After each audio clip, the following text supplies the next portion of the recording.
के बिहारी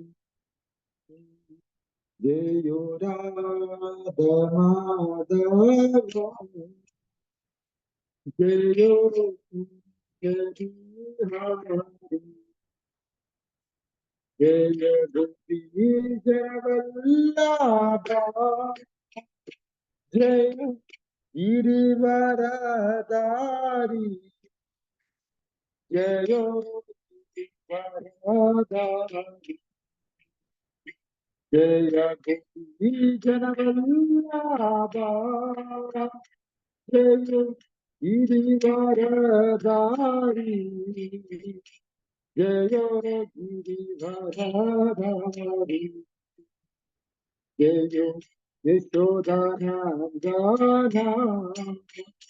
जय ब्रजनरंजना जय यशोदानंदना जय ब्रजनरंजना जय यमुना तीरवनचारी जय कुंज बिहारी जय यमुना तीरवनचारी जय कुंज बिहारी हरे कृष्णा कृष्णा कृष्णा हरे हरे हरे राम राम राम हरे हरे हरे हरे कृष्णा कृष्णा कृष्णा हरे हरे हरे राम राम राम हरे हरे जय जगन्नाथ जय जगन्नाथ बलदेवा जय सुभद्रमणि जय जगन्नाथ जय जगन्नाथ बलदेवा जय सुभद्रमणि जय कृष्ण बलराम जय Krishna Balram Balaram Jaya Krishna Balaram Jaya Krishna Balaram Jaya Krishna Balaram Krishna Balaram Jaya Krishna Balaram Jaya Godani Jaya Jaya Godani Jaya Godani Jaya Jaya Godani Jaya Godani Jaya Jaya Godani Jaya Godani Jaya Jaya Godani Jaya Jaya Prabhupada Prabhupada Prabhupada Jaya Jaya Prabhupada Jaya Jaya Prabhupada Prabhupada Prabhupada Jaya Jaya Prabhupada Jaya Jaya Gurudev Gurudev Gurudev Jaya Jaya Gurudev Jaya Jaya Gurudev Gurudev Gurudev Jaya Jaya Gurudev Guru Granth Shrimad Bhagavat Bhagavad Gita पढ़ने की जय श्रील प्रभुपाद की जय श्रील गुरुदेव की जय गौर प्रमाण देहरी हरिनाम संकीर्तन महायज्ञ की जय ओम नमो भगवते वासुदेवाय ओम नमो भगवते वासुदेवाय ओम नमो भगवते वासुदेवाय ओम नमो भगवते वासुदेवाय हरे कृष्ण ശ്രീമദ്ഭാഗവതം ഒന്നാമത്തെ സ്കന്ധം മൂന്നാമത്തെ അധ്യായം 43-ാമത്തെ ഇന്ന് നമുക്ക് 43-ാമത്തെ ശ്ലോകമാണ്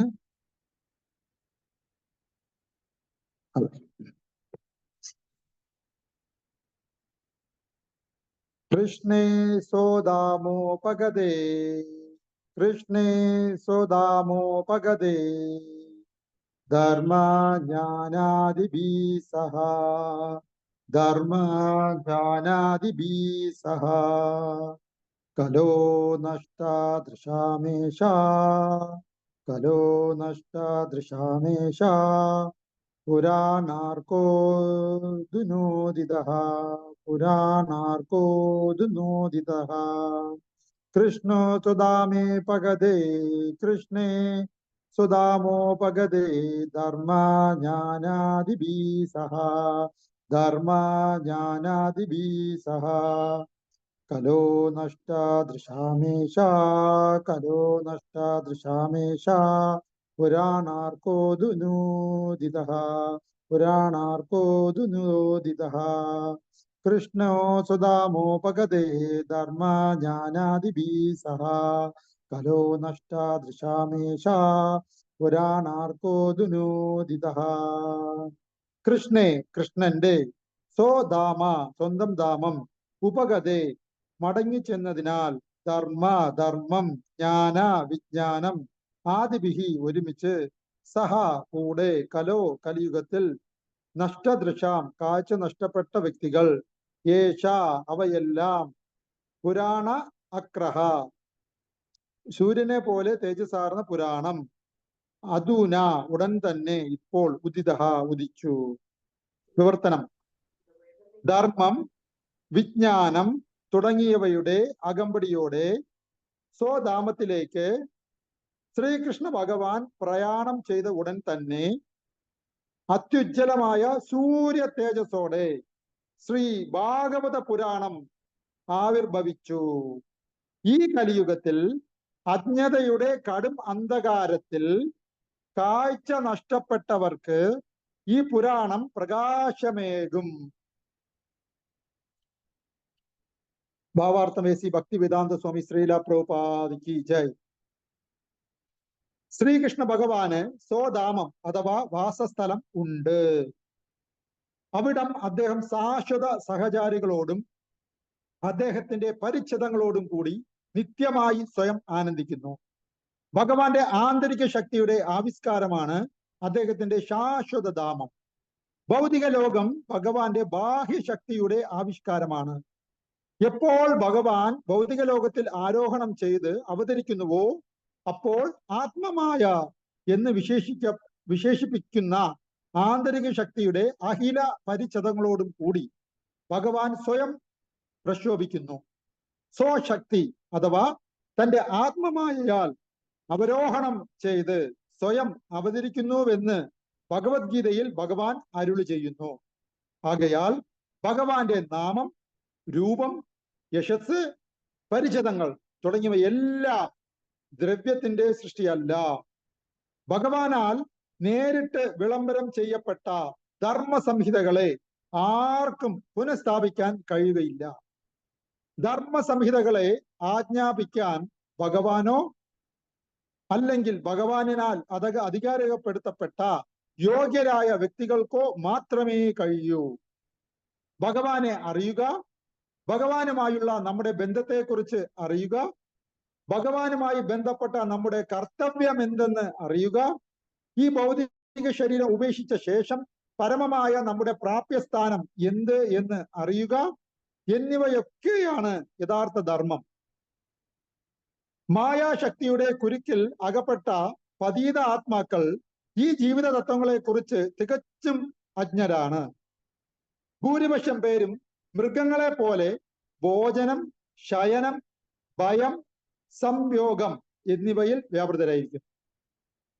മതാനുഷ്ഠാനപരം, വിജ്ഞാനം അഥവാ പരിത്രാണം എന്നീ നാട്യത്തിൽ അധികപക്ഷവും ഇന്ദ്രിയ ആസ്വാദനത്തിൽ നിരതമായിരിക്കുന്നു.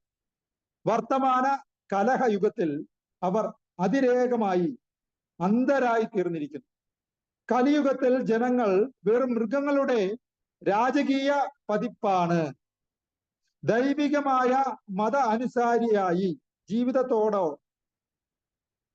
അഥവാ ആത്മജ്ഞാനത്തോടോ അവർക്ക് യാതൊരു താല്പര്യവുമില്ല.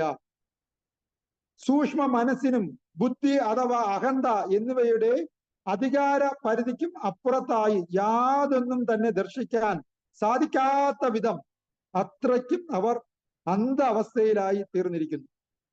അതേസമയം വിജ്ഞാനം, ശാസ്ത്രം, ഭൗതികക്ഷേമം എന്നിവയുടെ പുരോഗതിയിൽ അവർ അത്യധികമായി അഭിമാനിക്കുകയും ചെയ്യും.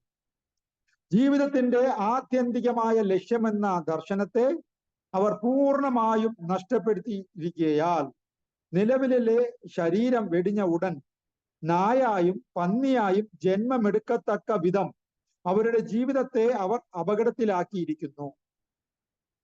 കലിയുഗ ആരംഭത്തിന് തൊട്ടു മുമ്പ് പരമദിവ്യ പുരുഷനായ ശ്രീകൃഷ്ണ ഭഗവാൻ നമ്മുടെ സമക്ഷം അവതരിക്കുകയുണ്ടായി. അനന്തരം കലിയുഗ പ്രാരംഭ സമയത്ത് ഭഗവാൻ നിത്യമായ സ്വധാമത്തിലേക്ക് മടങ്ങിപ്പോയി. ഭഗവാൻ ആഗതനായ സമയത്ത് വ്യത്യസ്തങ്ങളായ നിരവധി സ്വകൃത്യങ്ങളാൽ അദ്ദേഹം സർവ്വതും പ്രദർശിപ്പിച്ചു. ഭഗവാൻ അതിർക്കടന്ന വ്യഥാഭിമാനം ഭാവിക്കുന്ന സർവ മത അനുഷ്ഠാന തത്വങ്ങളെയും സമൂലം നശിപ്പിക്കുകയും ഭഗവത്ഗീത സവിശേഷമായി അരുളി ചെയ്യുകയും ചെയ്തു. അനന്തരം ഭൗതിക ലോകത്തിൽ നിന്നും പ്രയാണം ചെയ്യുന്നതിന് മുമ്പ് ശ്രീമദ് ഭാഗവത സന്ദേശങ്ങളെ രചിക്കുവാനായി ശ്രീ വേദവ്യാസനെ നാരദൻ മുഖാന്തിരം അധികാരപ്പെടുത്തി. ആകയാൽ രണ്ടും ശ്രീമദ് ഭാഗവതവും ഭഗവത്ഗീതയും ഈ യുഗത്തിലെ അന്ധർക്ക് വഴികാട്ടിയാകുന്നു. മറ്റൊരു വിധത്തിൽ പറയുകയാണെങ്കിൽ ഈ കലിയുഗത്തിൽ ജീവിതത്തിന്റെ യഥാർത്ഥ പ്രകാശം ദർശിക്കുവാൻ ആഗ്രഹിക്കുന്ന വ്യക്തികൾ വഴികാട്ടിയായി ഈ രണ്ട് ഗ്രന്ഥങ്ങളെയും നിശ്ചയമായും സ്വീകരിക്കണം. എങ്കിൽ മാത്രമേ അവരുടെ ജീവിത ലക്ഷ്യം പരിപൂരിതമാകൂ. ഭാഗവതത്തിന്റെ പ്രാരംഭ അധ്യയനം ഭഗവത്ഗീതയാണ്. ശ്രീകൃഷ്ണ ഭഗവാന്റെ ആകാരം പൂണ്ട ശ്രീമദ് ഭാഗവതം ജീവിതത്തിന്റെ പരമകോടിയാകുന്നു. ആകയാൽ ശ്രീമദ് ഭാഗവതത്തെ പ്രത്യക്ഷ പ്രതിനിധിയായി നാം നിശ്ചയമായും അംഗീകരിക്കണം. ശ്രീമദ് ഭാഗവതത്തെ ദർശിക്കാൻ സാധ്യമാകുന്ന ഒരാൾ ശ്രീകൃഷ്ണ ഭഗവാനെ വ്യക്തിരൂപത്തിൽ ദർശിക്കുന്നു. അവ ആ ഭിന്നങ്ങളാകുന്നു. ഓം തത്സത്. ശ്രീല പ്രഭുപാദിക്ക് ജയ്. ഓം അജ്ഞാനതിമിരാന്തസ്യ ജ്ഞാനാഞ്ജനാശലാകയ ചക്ഷുരുന്മിലിതം യേന തസ്മൈ ശ്രീ ഗുരുവേ നമഃ. ശ്രീ ചൈതന്യ മനോഭീഷ്ടം സ്ഥാപിതം യേന ഭൂതലേ സ്വയം രൂപാ കഥം നിഹ്യം ദദാതി സ്വപദാന്തിയം. വന്ദേഹം ശ്രീഗുരോ ശ്രീതപാദകമലം ശ്രീഗുരുൻ വൈഷ്ണവാം ച ശ്രീരൂപം സാഗ്രജാതം സഗഗന രഘുനാനിതം ത്വം സജീവം സാദ്വൈതം സാവധൂതം പരിജന സഹിതം കൃഷ്ണ ചൈതന്യദേവം ശ്രീ രാധാകൃഷ്ണ പാദാൻ സഹന ലളിതാ ശ്രീ വിശാനിതാം ച.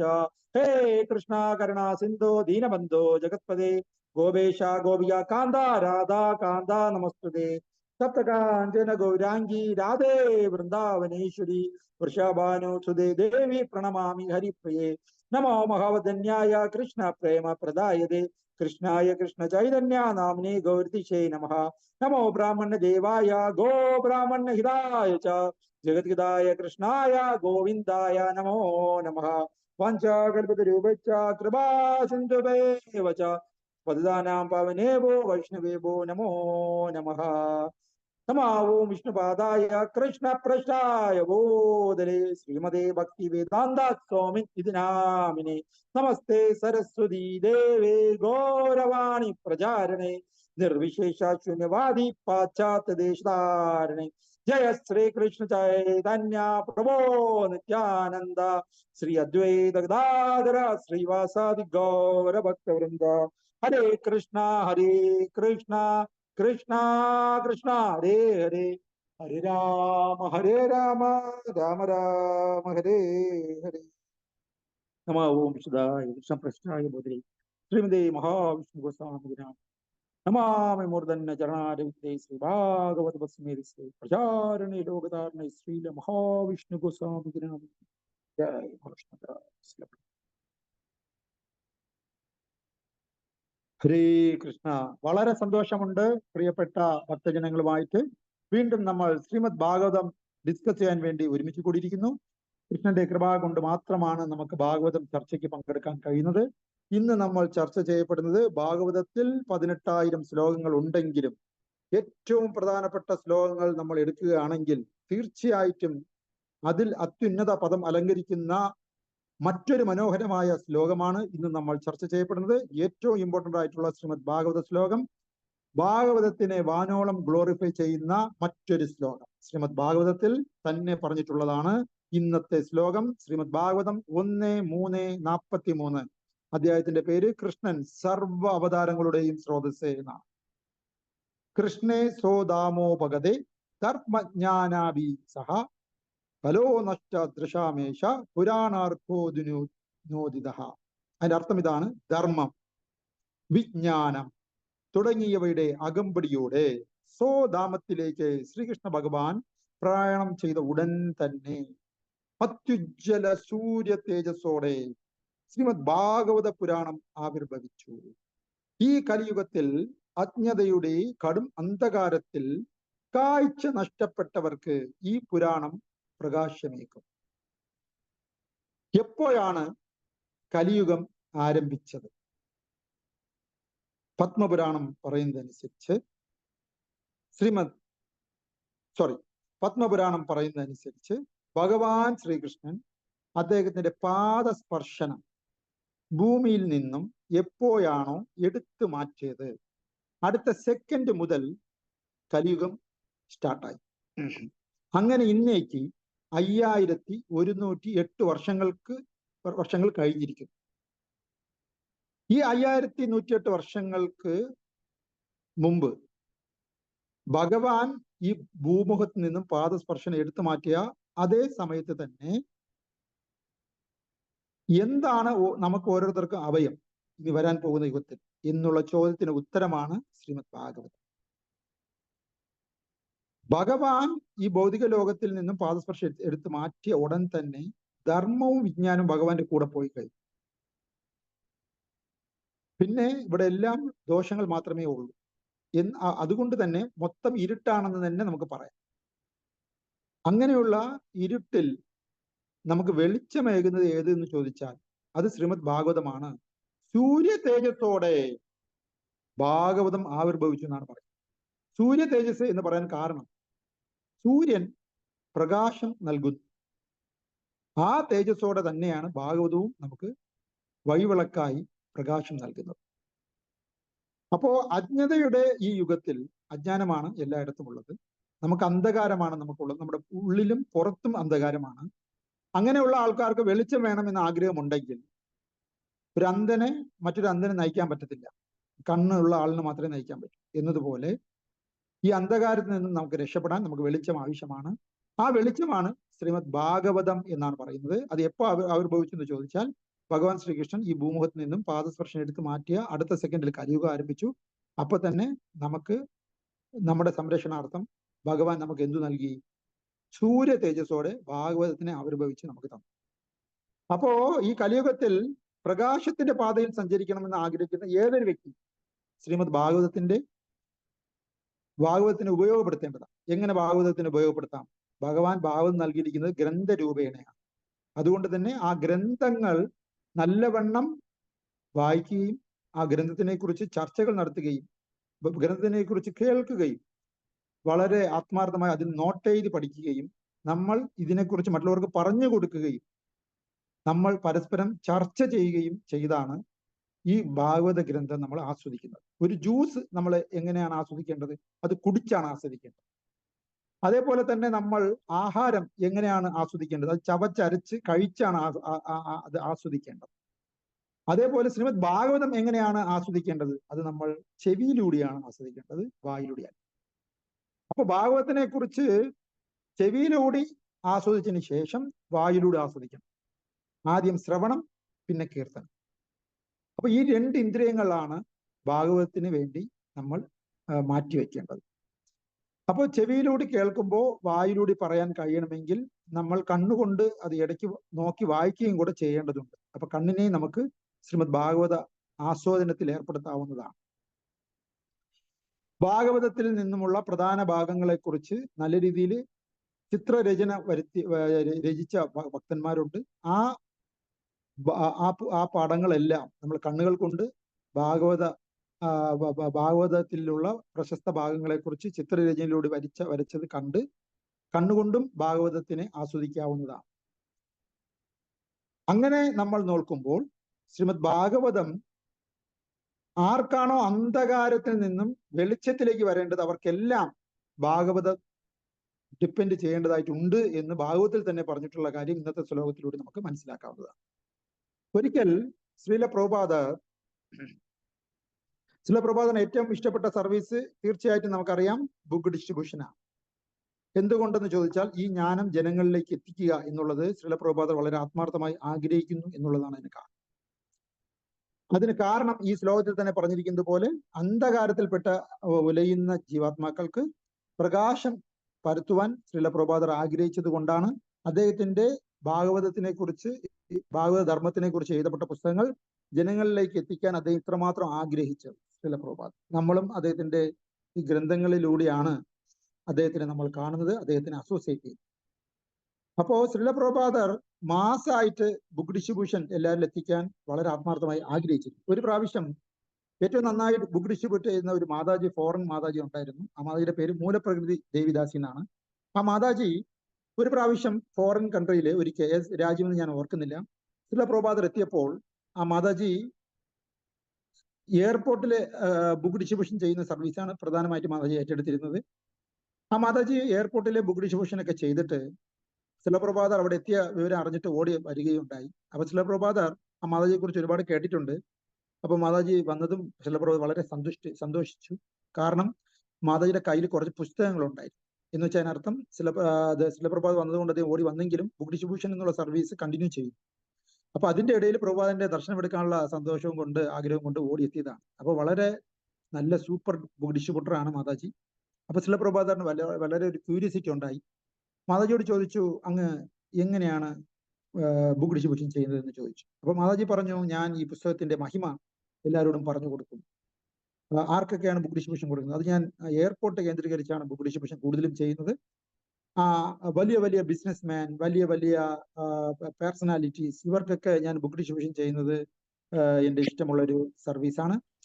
അങ്ങനെ ഞാൻ ഒരുപാട് വലിയ വലിയ ആൾക്കാർക്ക് ഞാൻ ബുക്ക് ഡിസ്ട്രിബ്യൂഷൻ ഭഗവാന്റെ കൃപ കൊണ്ട് കൊടുത്തിട്ടുണ്ട് എന്ന് പ്രഭുപാദനോട് പറഞ്ഞു. അപ്പോൾ മാതാജിയോട് ചോദിച്ചു, നിങ്ങൾ എങ്ങനെയാണ് പ്രീച്ച് ചെയ്യുന്നത് ചോദിച്ചപ്പോൾ മാതാജി പറഞ്ഞു, ഈ ബുക്ക് നിങ്ങളുടെ ലൈഫ് മാറ്റും, നിങ്ങളുടെ പേഴ്സണാലിറ്റിയെ ചേഞ്ച് കൊണ്ടുവരും, നിങ്ങളുടെ ലൈഫ് വേറെ ലെവലിലേക്ക് കൊണ്ടുപോകും എന്നൊക്കെ ഞാൻ അവരോട് പറയും എന്ന് മാതാജി പറഞ്ഞു. അപ്പൊ ശ്രീല പ്രഭുപാദർ ഉടനെ തന്നെ അവിടെയുള്ള ടെമ്പിൾ അതോറിറ്റീസിന്റെ അടുത്ത് ശ്രീമദ് ഭാഗവതം ഫസ്റ്റ് കാൻഡോ എടുത്തുകൊണ്ട് വരൂ എന്ന് പറഞ്ഞു. അങ്ങനെ ശ്രീല പ്രഭുപാദറിന്റെ കയ്യിൽ ഫസ്റ്റ് കാൻഡോ ബുക്ക് കൊടുത്തപ്പോൾ ശ്രീല പ്രഭുപാദർ തുറന്ന് വായിച്ച ശ്ലോകം ആണ് നമ്മൾ ഇന്ന് ചർച്ച ചെയ്യുന്നത്. ശ്രീമദ് ഭാഗവതം 1-ാമത്തെ കാൻഡോ 3-ാമത്തെ അധ്യായം 43-ാം ശ്ലോകം. എന്നിട്ട് ശ്രീല പ്രഭുപാദർ പറഞ്ഞു, ഈ പർപ്പട്ട് വായിച്ചു, ധർമ്മം, വിജ്ഞാനം തുടങ്ങിയവയുടെ അകമ്പടിയോടെ സ്വധാമത്തിലേക്ക് ശ്രീകൃഷ്ണ ഭഗവാൻ പ്രയാണം ചെയ്ത ഉടൻ തന്നെ അത്യുജ്വലമായ സൂര്യ തേജസ്സോടെ ശ്രീമദ് ഭാഗവത പുരാണം ആവിർഭവിച്ചു.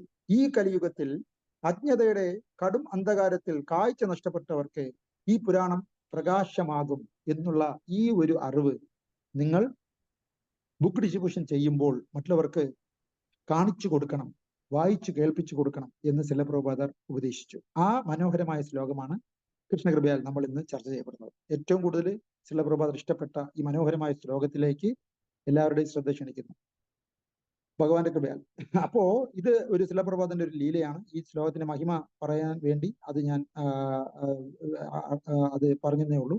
ഇനി അടുത്തത്, ഈ ശ്രീല പ്രഭുപാദന്റെ പുസ്തകം ശ്രീമദ് ഭാഗവതം പ്രത്യേകിച്ചു ശ്രീല പ്രഭുപാദന്റെ മറ്റേത് പുസ്തകവും വായിച്ചാലുള്ള ഗുണം എന്ത് എന്ന് ശ്രീല പ്രഭുപാദർ തന്നെ ഒരിക്കൽ പറഞ്ഞിട്ടുണ്ട്. അതിന്റെ ഒരു ലീലയും കൂടെ നമുക്ക് പങ്കുവയ്ക്കാം. ഒരിക്കൽ വൈകുണ്ഠനാഥ് പ്രഭു എന്ന് പറഞ്ഞൊരു പ്രഭു ഉണ്ടായിരുന്നു. തീർച്ചയായിട്ടും വൈകുണ്ഠനാഥ് പ്രഭുവും നേരത്തെ പറഞ്ഞ മൂലപ്രകൃതി മാതാജിയെ പോലെ തന്നെ വളരെ നല്ല രീതിയിൽ ബുക്ക് ഡിസ്ട്രിബ്യൂഷൻ ചെയ്യുന്ന ഒരു സൂപ്പർ ഡിവോട്ടി ആയിരുന്നു. ബുക്ക് ഡിസ്ട്രിബ്യൂഷൻ സർവീസ് വളരെ ആത്മാർത്ഥമായി ചെയ്ത വൈകുണ്ഠനാഥ് പ്രഭു പുസ്തകം വായിക്കുകയും കൂടി ചെയ്യുമായിരുന്നു. അങ്ങനെ ഈ പുസ്തകം വായിച്ചപ്പോൾ മനസ്സിലായത്, നമുക്ക് ഭഗവാന്റെ ലോകത്തിലേക്ക് എത്തിച്ചേരാൻ നമുക്കൊരു ഗുരുവിന്റെ ആവശ്യമുണ്ട്. അപ്പോ നമ്മൾ വിധിപ്രകാരം ദീക്ഷ സ്വീകരിക്കുന്നവർക്ക് വൈകുണ്ഠ ലോകത്തിലേക്ക് എത്താൻ എളുപ്പമാണ്. അപ്പൊ അപ്പോ അദ്ദേഹം ചിന്തിച്ചത്, ഞാൻ ഒരുപാട് പേർക്ക് ഭാഗവതം സെറ്റ് കൊടുത്തിട്ടുണ്ട്, ശിലപ്രഭാതറിന്റെ നല്ല നല്ല മനോഹരമായ പുസ്തകങ്ങൾ ഡിസ്ട്രിബ്യൂഷൻ ചെയ്തിട്ടുണ്ട്. എന്നാൽ എല്ലാവർക്കും ഒരു ഗുരുവിനെ എത്തിച്ചു കൊടുക്കാൻ എന്നെ കൊണ്ട് കഴിഞ്ഞിട്ടില്ല. അപ്പൊ ഞാൻ ഇത്രയും കാലം ബുക്ക് ഡിസ്ട്രിബ്യൂഷൻ കൊടുത്ത ഈ ഡിവോട്ടീസിനെല്ലാം ഗുരുവിനെ കിട്ടാത്തത് കൊണ്ട് വൈകുണ്ഠത്തിലേക്ക് പോകാൻ പറ്റാതായി പോകുമോ എന്നുള്ള ഒരു വിഷമം ദുഃഖിയായ നമ്മുടെ പ്രിയപ്പെട്ട വൈകുണ്ഠനാഥ് പ്രഭുവിന് ഹൃദയത്തിൽ ഒരു സംശയമായി ഉണ്ടായിരുന്നു, ഒരു വേദനയായി ഉണ്ടായിരുന്നു. വൈഷ്ണവരെപ്പോഴും മറ്റുള്ളവരെ കുറിച്ച് ദുഃഖിതരാണ്, അവരുടെ ദുഃഖങ്ങൾ കണ്ട് ദുഃഖിതരാണ്. തീർച്ചയായിട്ടും വൈകുണ്ഠനാഥ് പ്രഭുവിന് അങ്ങനെ ഒരു ഹൃദയമുണ്ടായി. അപ്പോ ഒരു പ്രാവശ്യം ശിലപ്രഭാതർ അവിടെ ആ ടെമ്പിൾ വിസിറ്റിന് വന്നപ്പോൾ അതൊരു അവസരമായി എടുത്ത് വൈകുണ്ഠനാഥ് പ്രഭു ശിലപ്രഭാതറിനോട് വിനയപൂർവ്വം ഈ വിഷയം അവതരിപ്പിച്ചു. ഗുരുദേവ, ഞാൻ ബുക്ക് ഡിസ്ട്രിബ്യൂഷൻ ചെയ്യുന്നുണ്ട്, അവർക്കൊക്കെ ബുക്ക് ശ്രീമദ് ഭാഗവത് എത്തിക്കാനും അങ്ങയുടെ നല്ല പുസ്തകത്തിന്റെ പർപ്പട്ട് എത്തിക്കാനും എന്നെ കൊണ്ട് എന്നാൽ കഴിയുന്ന രീതിയിൽ ഞാൻ ചെയ്യുന്നുണ്ട്. എന്നാൽ എനിക്ക് വിഷമമുള്ള ഒരു കാര്യം എന്തെന്നാൽ, അവർക്ക് എല്ലാവർക്കും അങ്ങേ ഗുരുവായി സ്വീകരിക്കാൻ കഴിഞ്ഞിട്ടില്ലല്ലോ, അങ്ങേ പോലെ ഒരു യോഗ്യനായ ഗുരുവിനെ കിട്ടിയിട്ടില്ലല്ലോ.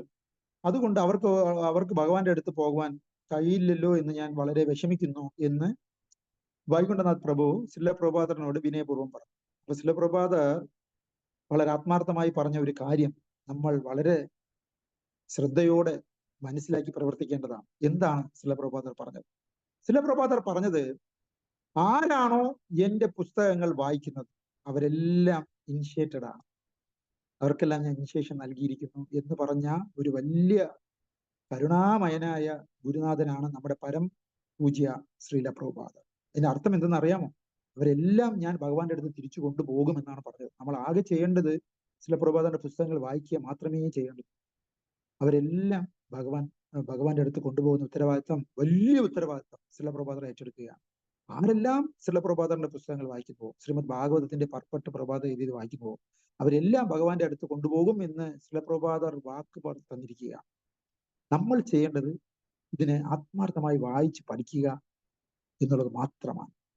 അപ്പോൾ ശിലപ്രഭാതറിന്റെ പുസ്തകങ്ങൾ വായിക്കേണ്ടതിന്റെ ആവശ്യകതയെ കുറിച്ച് നമ്മൾ മനസ്സിലാക്കണമെങ്കിൽ ഈ ഒരു ലീലയും കൂടെ നമ്മൾ ചർച്ച ചെയ്യപ്പെടേണ്ടതുണ്ട്. ശിലപ്രഭാതർ ആത്മാർത്ഥമായി നമ്മളെ ഓരോരുത്തരെയും ഭഗവാന്റെ അടുത്ത് കൊണ്ടുപോകാൻ ആഗ്രഹിക്കുന്നു എന്നതുകൊണ്ട് തന്നെയാണ് ശിലപ്രഭാതർ ഈ മനോഹരമായ ശ്രീമദ് ഭാഗവതത്തിന് ഇത്രയും മനോഹരമായ ഒരു ഭാഷ്യം എഴുതി നമുക്ക് നൽകിയിരിക്കുന്നത്, പർപ്പട്ട് ഭാവാർത്ഥം എഴുതി നമുക്ക് തന്നിരിക്കുന്നത്.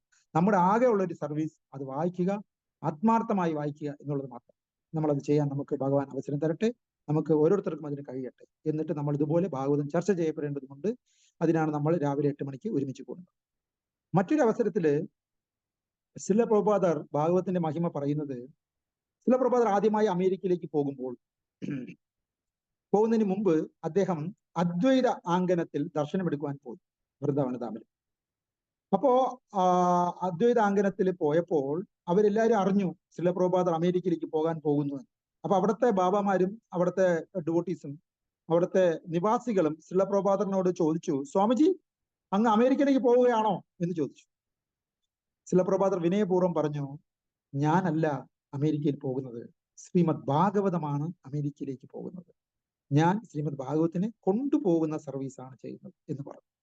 അപ്പൊ ശ്രീമദ് ഭാഗവതത്തിനെയാണ് ശിലപ്രഭാതർ എപ്പോഴും പ്രൊമോട്ട് ചെയ്യുന്നത്.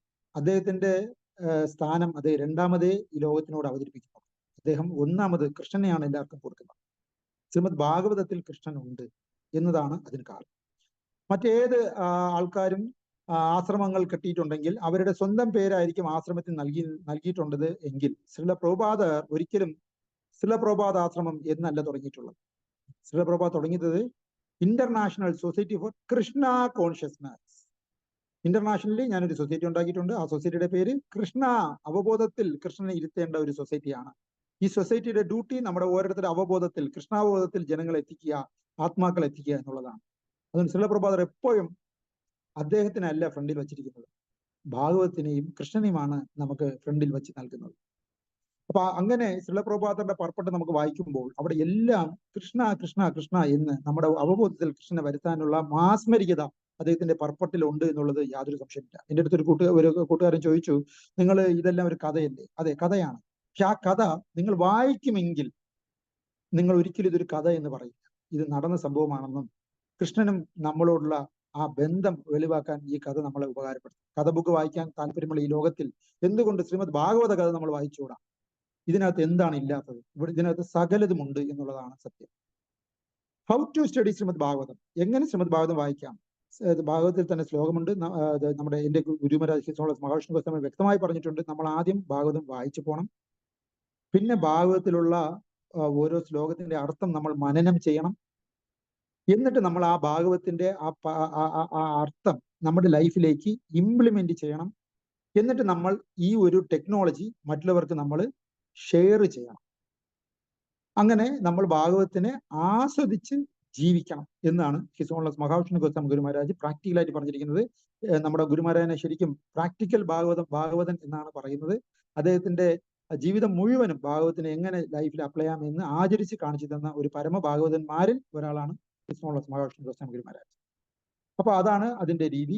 അതിന് വിചാരണപരോ എന്നാണ് മഹാരാജ് എപ്പോഴും ആ ക്ലാസ് എടുക്കുമ്പോൾ എടുത്തു പറയാറുണ്ട്. വിചാരണപരോ, ഇതിനെക്കുറിച്ച് വിചാരം ചെയ്യണം, ചിന്തിച്ചു കൊണ്ടേയിരിക്കണം. ശ്രീമദ് ഭാഗവതത്തിനെ കുറിച്ച് ചിന്തിച്ചു കൊണ്ടേയിരിക്കണം. ആ ശ്ലോകത്തിന്റെ അർത്ഥം, മീനിങ്, ഇവയെല്ലാം നമ്മൾ ഇങ്ങനെ ചിന്തിച്ചു കൊണ്ടേയിരിക്കാം എന്നുള്ളതാണ്.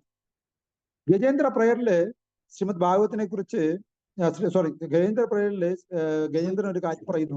ആദ്യം ഭഗവാനോട് ഗജേന്ദ്രൻ ആഗ്രഹിച്ചത് ഈ മുതലയിൽ നിന്നും എന്നെ വിടുതൽ ചെയ്യണം എന്നാണ് ഗജേന്ദ്രൻ ആഗ്രഹിച്ചത്.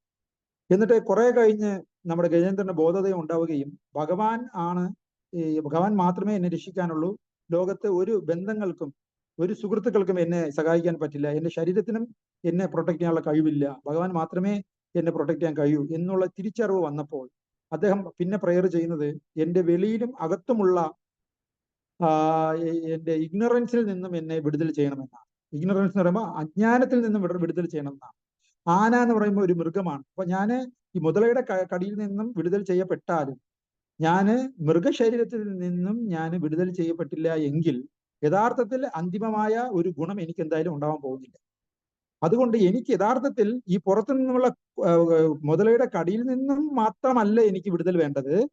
എന്റെ ഈ മൃഗശരീരത്തിൽ ഞാൻ ഇരിക്കുന്നിടത്തോളം കാലം എന്റെ ബോധമണ്ഡലത്തിൽ വികാസം ഉണ്ടാവത്തില്ല. അതുകൊണ്ട് തന്നെ എന്നെ അജ്ഞാനമുള്ളവർക്കാണ് മൃഗശരീരം കിട്ടുന്നത്.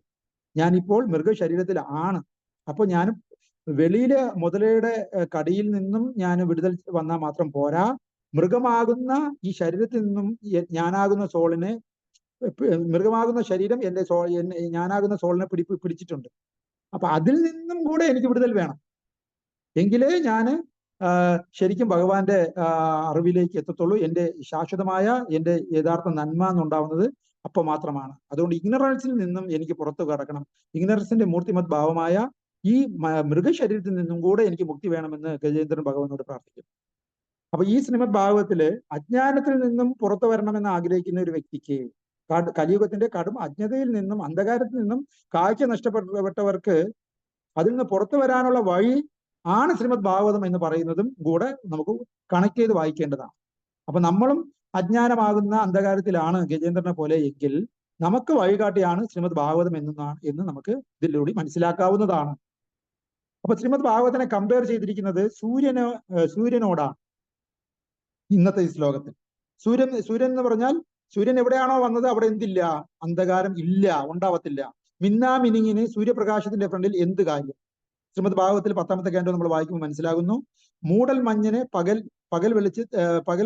പകലിൽ മാത്രമേ റോൾ ഉള്ളൂ, രാത്രിയിൽ റോളില്ല മൂടൽ മഞ്ഞിന്. അതേപോലെ മിന്നാമിനിങ്ങിന്റെ പ്രാധാന്യം രാത്രിയിൽ മാത്രമേ ഉള്ളൂ, പകലില്ല.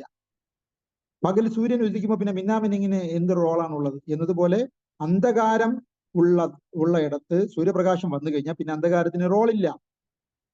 എന്നതുപോലെ ശ്രീമദ് ഭാഗവതം എന്ന് പറഞ്ഞാൽ അന്ധകാരത്തിൽ നിന്നും സൂര്യപ്രകാശം പോലെ വന്നു ചേർന്ന സൗഭാഗ്യമാണ് എന്ന് നമുക്ക് മനസ്സിലാക്കാവുന്നതാണ്.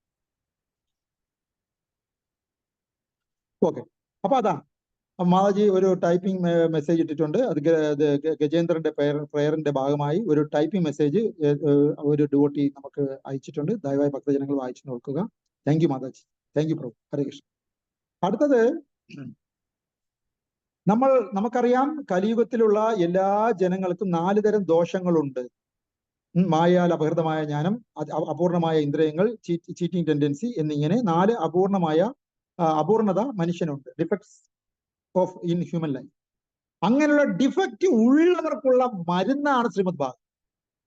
ആ ഡിഫക്റ്റ് നമുക്ക് ഉണ്ടെങ്കിൽ ഉടനെ ഔഷധ സേവ തുടങ്ങേണ്ടതാണ്. അസുഖം കണ്ടുപിടിച്ചു കഴിഞ്ഞാൽ ഉടനെ നമുക്ക് അസുഖം തീരാൻ വേണ്ടിയുള്ള മരുന്ന് സേവിക്കേണ്ടതുണ്ട്. ആ മരുന്നാണ് ശ്രീമദ് ഭാഗവതം. അപ്പൊ 4 ഡിഫക്റ്റോട് കൂടിയാണ് മനുഷ്യജന്മം നമുക്ക് ഉള്ളത് എങ്കിൽ ആ മനുഷ്യജന്മത്തിലെ 4 ഡിഫക്റ്റിനെ ഇല്ലാതാക്കാനുള്ള പരിപൂർണ ഔഷധമാണ് ശ്രീമദ് ഭാഗവതം എന്നും കൂടെ നമ്മൾ മനസ്സിലാക്കേണ്ടതാണ്. നമുക്കുള്ളതാണ് ശ്രീമദ് ഭാഗവതം. കാരണം നമുക്ക് ഡിഫക്റ്റ് ഉണ്ട്, അതുകൊണ്ട് നമുക്ക് ഔഷധം കിട്ടിയിരിക്കുന്നു, അത് ശ്രീമദ് ഭാഗവതം.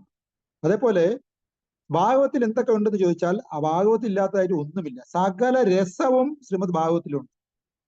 ഇപ്പൊ നമ്മളിപ്പോ ക്രിക്കറ്റ്, ചില പുരുഷന്മാർക്ക് മാത്രമേ രസം തരത്തുള്ളൂ.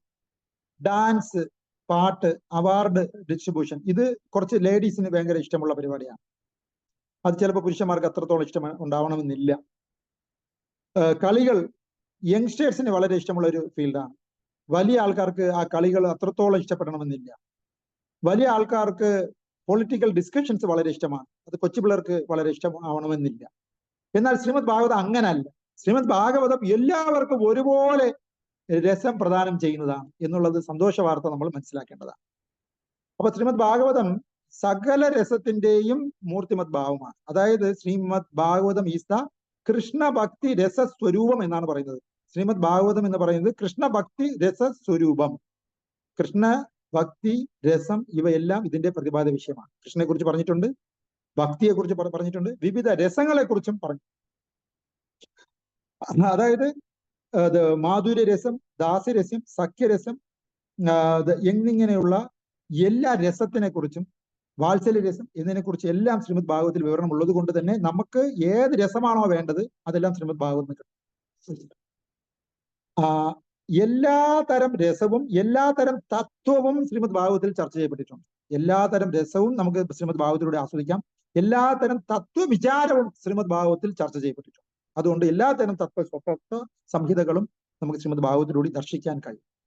ശ്രീ ചൈതന്യ മഹാപ്രഭു ഒരിക്കൽ പറയുകയുണ്ടായി, എല്ലാ രസവും എല്ലാ തത്വവും ശ്രീമദ് ഭാഗവതം ഉള്ളതിനാൽ ഭാഗവതമാണ് നമ്മൾ ആത്യന്തികമായി പരിപൂർണമായി ശരണാഗതി നേടേണ്ടത് ഭാഗവത്തിലാണ് എന്ന് ചൈതന്യ മഹാപ്രഭു അദ്ദേഹത്തിന്റെ ടീച്ചിങ്സിലൂടെ രൂപ ഗോസ്വാമിക്ക്, സനാതന ഗോസ്വാമിക്കൊക്കെ അദ്ദേഹം ഉപദേശങ്ങൾ നൽകിയിട്ടുണ്ട്. അപ്പോ അതിനകത്തുള്ള തത്വം എന്തൊക്കെയാണെന്ന് ചോദിച്ചാൽ കൃഷ്ണ തത്വം അതിനകത്തുണ്ട്, ഭക്തി തത്വം അതിനകത്തുണ്ട്, രസതത്വം ശ്രീമദ് ഭാഗവത്തിലുണ്ട്. അതേപോലെ ചൈതന്യ മഹാപ്രഭു ഗദാധർ പണ്ഡിറ്റുമായി ജോയിന്റ് ആയിട്ടിരുന്ന ശ്രീമദ് ഭാഗവതം മണിക്കൂറുകളോളം വായിക്കുമായി. ശ്രീ ചൈതന്യ മഹാപ്രഭു ഒറ്റയ്ക്കിരുന്ന ശ്രീമദ് ഭാഗവതം ആസ്വദിക്കുന്നത് അല്ലാതെ ജോയിന്റ് റീഡിംഗ് എന്നുള്ള രീതിയിൽ ഗദാധര പണ്ഡിറ്റുമായി മണിക്കൂറുകളോളം ശ്രീമദ് ഭാഗവതം വായിച്ച് ചർച്ച ചെയ്ത് രസിക്കാറുണ്ടായി. ഇതേപോലെ നമുക്കൊരു പാർട്ട്ണർ ആവശ്യമില്ല. നമുക്ക് ഇതേപോലെ ഒരുമിച്ചിരുന്ന് ചർച്ച ചെയ്യപ്പെടേണ്ടത്. അതിനൊക്കെ വേണ്ടിയാണ് നമ്മൾ ഇതേപോലെ ശ്രീമദ് ഭാഗവതം സൂമിലൂടെ ആണെങ്കിലും ഒരുമിച്ച് കൂടുന്നത്. അതേപോലെ ശ്രീമദ് ഭാഗവതം രസമാലയം യത് വൈഷ്ണവാനാം പ്രിയം എന്നാണ്. ശ്രീമദ് ഭാഗവതം സർവ്വരസങ്ങളുടെയും ആലയമാണ്. ആലയം എന്ന് പറഞ്ഞാൽ ഇരിപ്പിടമാണ്, വീടാണ് ശ്രീമദ് ഭാഗവതം. അത് യത് വൈഷ്ണവാനാം പ്രിയം. ഏതൊരു വൈഷ്ണവനും ഏറ്റവും പ്രിയമുള്ള സാധനം എന്തെന്ന് ചോദിച്ചാൽ ഒരു സംശയം വേണ്ട, അത് ശ്രീമദ് ഭാഗവതമാണ്. അത്രത്തോളം വലുതാണ് ശ്രീമദ് ഭാഗവതത്തിന്റെ മഹിമ. യത് വൈഷ്ണവാനാം പ്രിയം. എല്ലാ വൈഷ്ണവർക്കും പ്രിയമുള്ള സാധനം എന്തെന്ന് ചോദിച്ചാൽ ഒരു സംശയം വേണ്ട, ശ്രീമദ് ഭാഗവതമാണ്. അതേപോലെ ശിലപ്രഭാത തമാശയ്ക്ക് വേണ്ടി ഒരിക്കൽ പറഞ്ഞ ഒരു കഥ കൂടെ നമുക്ക് പറയാം. ഹരിപ്രഭു എന്ന് പറഞ്ഞ ഒരു സീനിയർ ശിലപ്രഭാതരുടെ ഡിസൈപ്പിൾ ഉണ്ട്. അദ്ദേഹത്തിന്റെ കൂടെ തമാശയൊക്കെ പ്രഭാതർ ഇടയ്ക്കിടയ്ക്ക് പറയുമായിരുന്നു. അങ്ങനെ ഒരു പ്രാവശ്യം ശിലപ്രഭാതർ ഒറ്റയ്ക്കിരുന്ന് ഇങ്ങനെ ചിരിച്ചുകൊണ്ടേയിരുന്നു. അപ്പൊ എന്തോ ആലോചിച്ച് ശിലപ്രഭാത ചിരിച്ചതാണെന്ന് മനസ്സിലായ ഹരിപ്രഭു വിനയപൂർവ്വം ശിലപ്രഭാതനോട് ചോദിച്ച്, ശിലപ്രഭാത അങ്ങ് എന്താണ് ഒറ്റയ്ക്കിരുന്ന് ചിരിക്കുന്നതെന്ന് ചോദിച്ചു. അപ്പൊ തമാശ എന്നോണം അദ്ദേഹം പെട്ടെന്നൊരു കാര്യം പറഞ്ഞു. ശിലപ്രഭാത എന്താണ് അദ്ദേഹം പറഞ്ഞത്? അദ്ദേഹം പറഞ്ഞത്, ഞാൻ എന്റെ പൂർവ്വജന്മം ഓർത്ത് അവിടെ അന്നത്തെ നടന്ന സംഭവങ്ങളെ ഓർത്ത് ചിരിച്ചു പോയതാണെന്ന് പറഞ്ഞു. എന്താണെന്ന് ചോദിച്ചപ്പോൾ, ഞാൻ പൂർവ്വ സമയത്ത് ഞാനൊരു മെഡിക്കൽ പേഴ്സൺ ആയിരുന്നു. ഞാൻ ഒരുപാട് പാവങ്ങളൊന്നും ഞാൻ ചെയ്തിട്ടില്ല. എനിക്ക് ഒരു ഗുരു ഉണ്ടായിരുന്നു. അന്ന് ഞങ്ങളുടെ ഒരു മഴയുള്ള ഒരു സമയമായിരുന്നു. അന്നൊരു പാമ്പ് ഞങ്ങളുടെ സ്ഥലത്ത് വന്നു. അപ്പൊ എന്റെ ഗുരുനാഥൻ അവിടെ ഉണ്ടായിരുന്നുകൊണ്ട് എൻ്റെ അടുത്ത് ഉടനെ പറഞ്ഞു, ആ പാമ്പിനെ അടിച്ചു കൊന്നോളൂ എന്ന് പറഞ്ഞു. ഗുരു പറഞ്ഞതുകൊണ്ട് ഞാൻ ഉടനെ തന്നെ ചാടി ആ പാമ്പിനെ അടിച്ചു കൊന്നു. ഇപ്പൊ എനിക്ക് മനസ്സിലായി എന്തിനാണ് എന്റെ ഗുരു അന്ന് എന്നെ ആ പാമ്പിനെ അടിച്ചു കൊല്ലാൻ പറഞ്ഞത്. കാരണം ഞാൻ ആ പാമ്പിനെ കൊന്നത് കൊണ്ട് എനിക്ക് വീണ്ടും പുനർജന്മമുണ്ട്. അതുകൊണ്ട് ഞാൻ വീണ്ടും വന്ന് ഞാൻ നിങ്ങളെ പോലുള്ള ഒരുപാട് പാമ്പുകളെ ഞാൻ ഉദ്ധരിക്കാൻ വേണ്ടി ഞാൻ ഇവിടെ വരേണ്ടതുണ്ട് എന്നാണ് അന്ന് എന്റെ ഗുരുനാഥന് പറഞ്ഞതെന്ന് എനിക്ക് ഇന്ന് മനസ്സിലായി എന്ന് പറഞ്ഞ് ശ്രീല പ്രഭുപാദർ ചിരിക്കുന്നുണ്ടായിരുന്നു. അങ്ങനെ ഈ പാമ്പുകളെല്ലാം ഉദ്ധരിക്കാൻ വേണ്ടിയാണ് ശ്രീല പ്രഭുപാദർ ശ്രീമദ് ഭാഗവതത്തിന് ഭാഷ്യം എഴുതിയത്.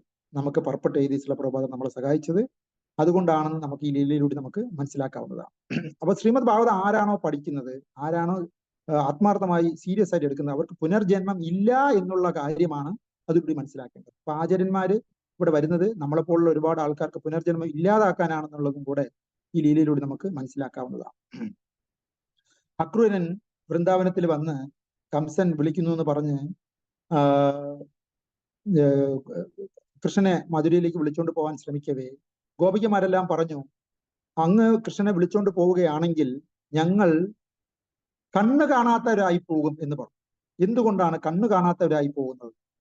എന്തുകൊണ്ടെന്നാൽ ഞങ്ങൾ ജീവിച്ചിരിക്കുന്നത് തന്നെ കൃഷ്ണനെ കാണുവാനാണ്. എന്നാൽ അങ്ങ് കൃഷ്ണനെ ഞങ്ങളുടെ ഫ്രണ്ടിൽ നിന്ന് മാറ്റുകയാണെങ്കിൽ പിന്നെ ആ കണ്ണിരുന്നിട്ട് എന്ത് ഗുണം? ആ കണ്ണിരുന്നിട്ട് ഞങ്ങൾക്ക് യാതൊരു ഗുണവുമില്ല. അപ്പൊ കണ്ണുകൾ ശരിയായ ഫങ്ഷൻ ആയി അത് കണ്ടിന്യൂ ചെയ്യണമെങ്കിൽ അതിനർത്ഥം ആ കണ്ണുകൾ കൊണ്ട് നമുക്ക് കൃഷ്ണനെ കാണാൻ കഴിയണം എന്നാണ് ഗോപികമാർ നമുക്ക് പറഞ്ഞു തരുന്നത്. അപ്പോ കണ്ണുണ്ടായിരുന്നിട്ടും നമുക്ക് കാണാൻ കഴിയാത്ത അവസ്ഥയിലാണ് കലിയുഗത്തിൽ മനുഷ്യർ ജനിക്കുന്നത്. കാരണം ആരും കൃഷ്ണനെ കുറിച്ച് മനസ്സിലാക്കുന്നു. അപ്പോ കണ്ണുണ്ടെങ്കിലും കാണുന്നില്ല എന്നതുപോലെ നമ്മൾ ഈ ലോകത്ത് മനുഷ്യ ശരീരത്തിലാണെങ്കിലും മൃഗത്തിനെ പോലെ അന്ധകാരത്തിലാണ് ജീവിക്കുന്നത്. ഗജേന്ദ്രൻ അത് പറയുകയുണ്ടായി. അങ്ങനെയുള്ള നമുക്ക് ഓരോരുത്തർക്കും ശരിയായ കാഴ്ചശക്തി കിട്ടണമെങ്കിൽ നമ്മൾ ശ്രീമദ് ഭാഗവതത്തിനെ ഡിപ്പെൻഡ് ചെയ്യേണ്ടതുണ്ട് എന്ന് നമ്മൾ ഈ ഗോപികമാർ തന്ന ഈ ഉപദേശത്തിലൂടെ, ഗോപികമാർ അക്രൂരനോട് പറഞ്ഞ ഉപദേശത്തിലൂടെ നമ്മൾ മനസ്സിലാക്കേണ്ടതാണ്.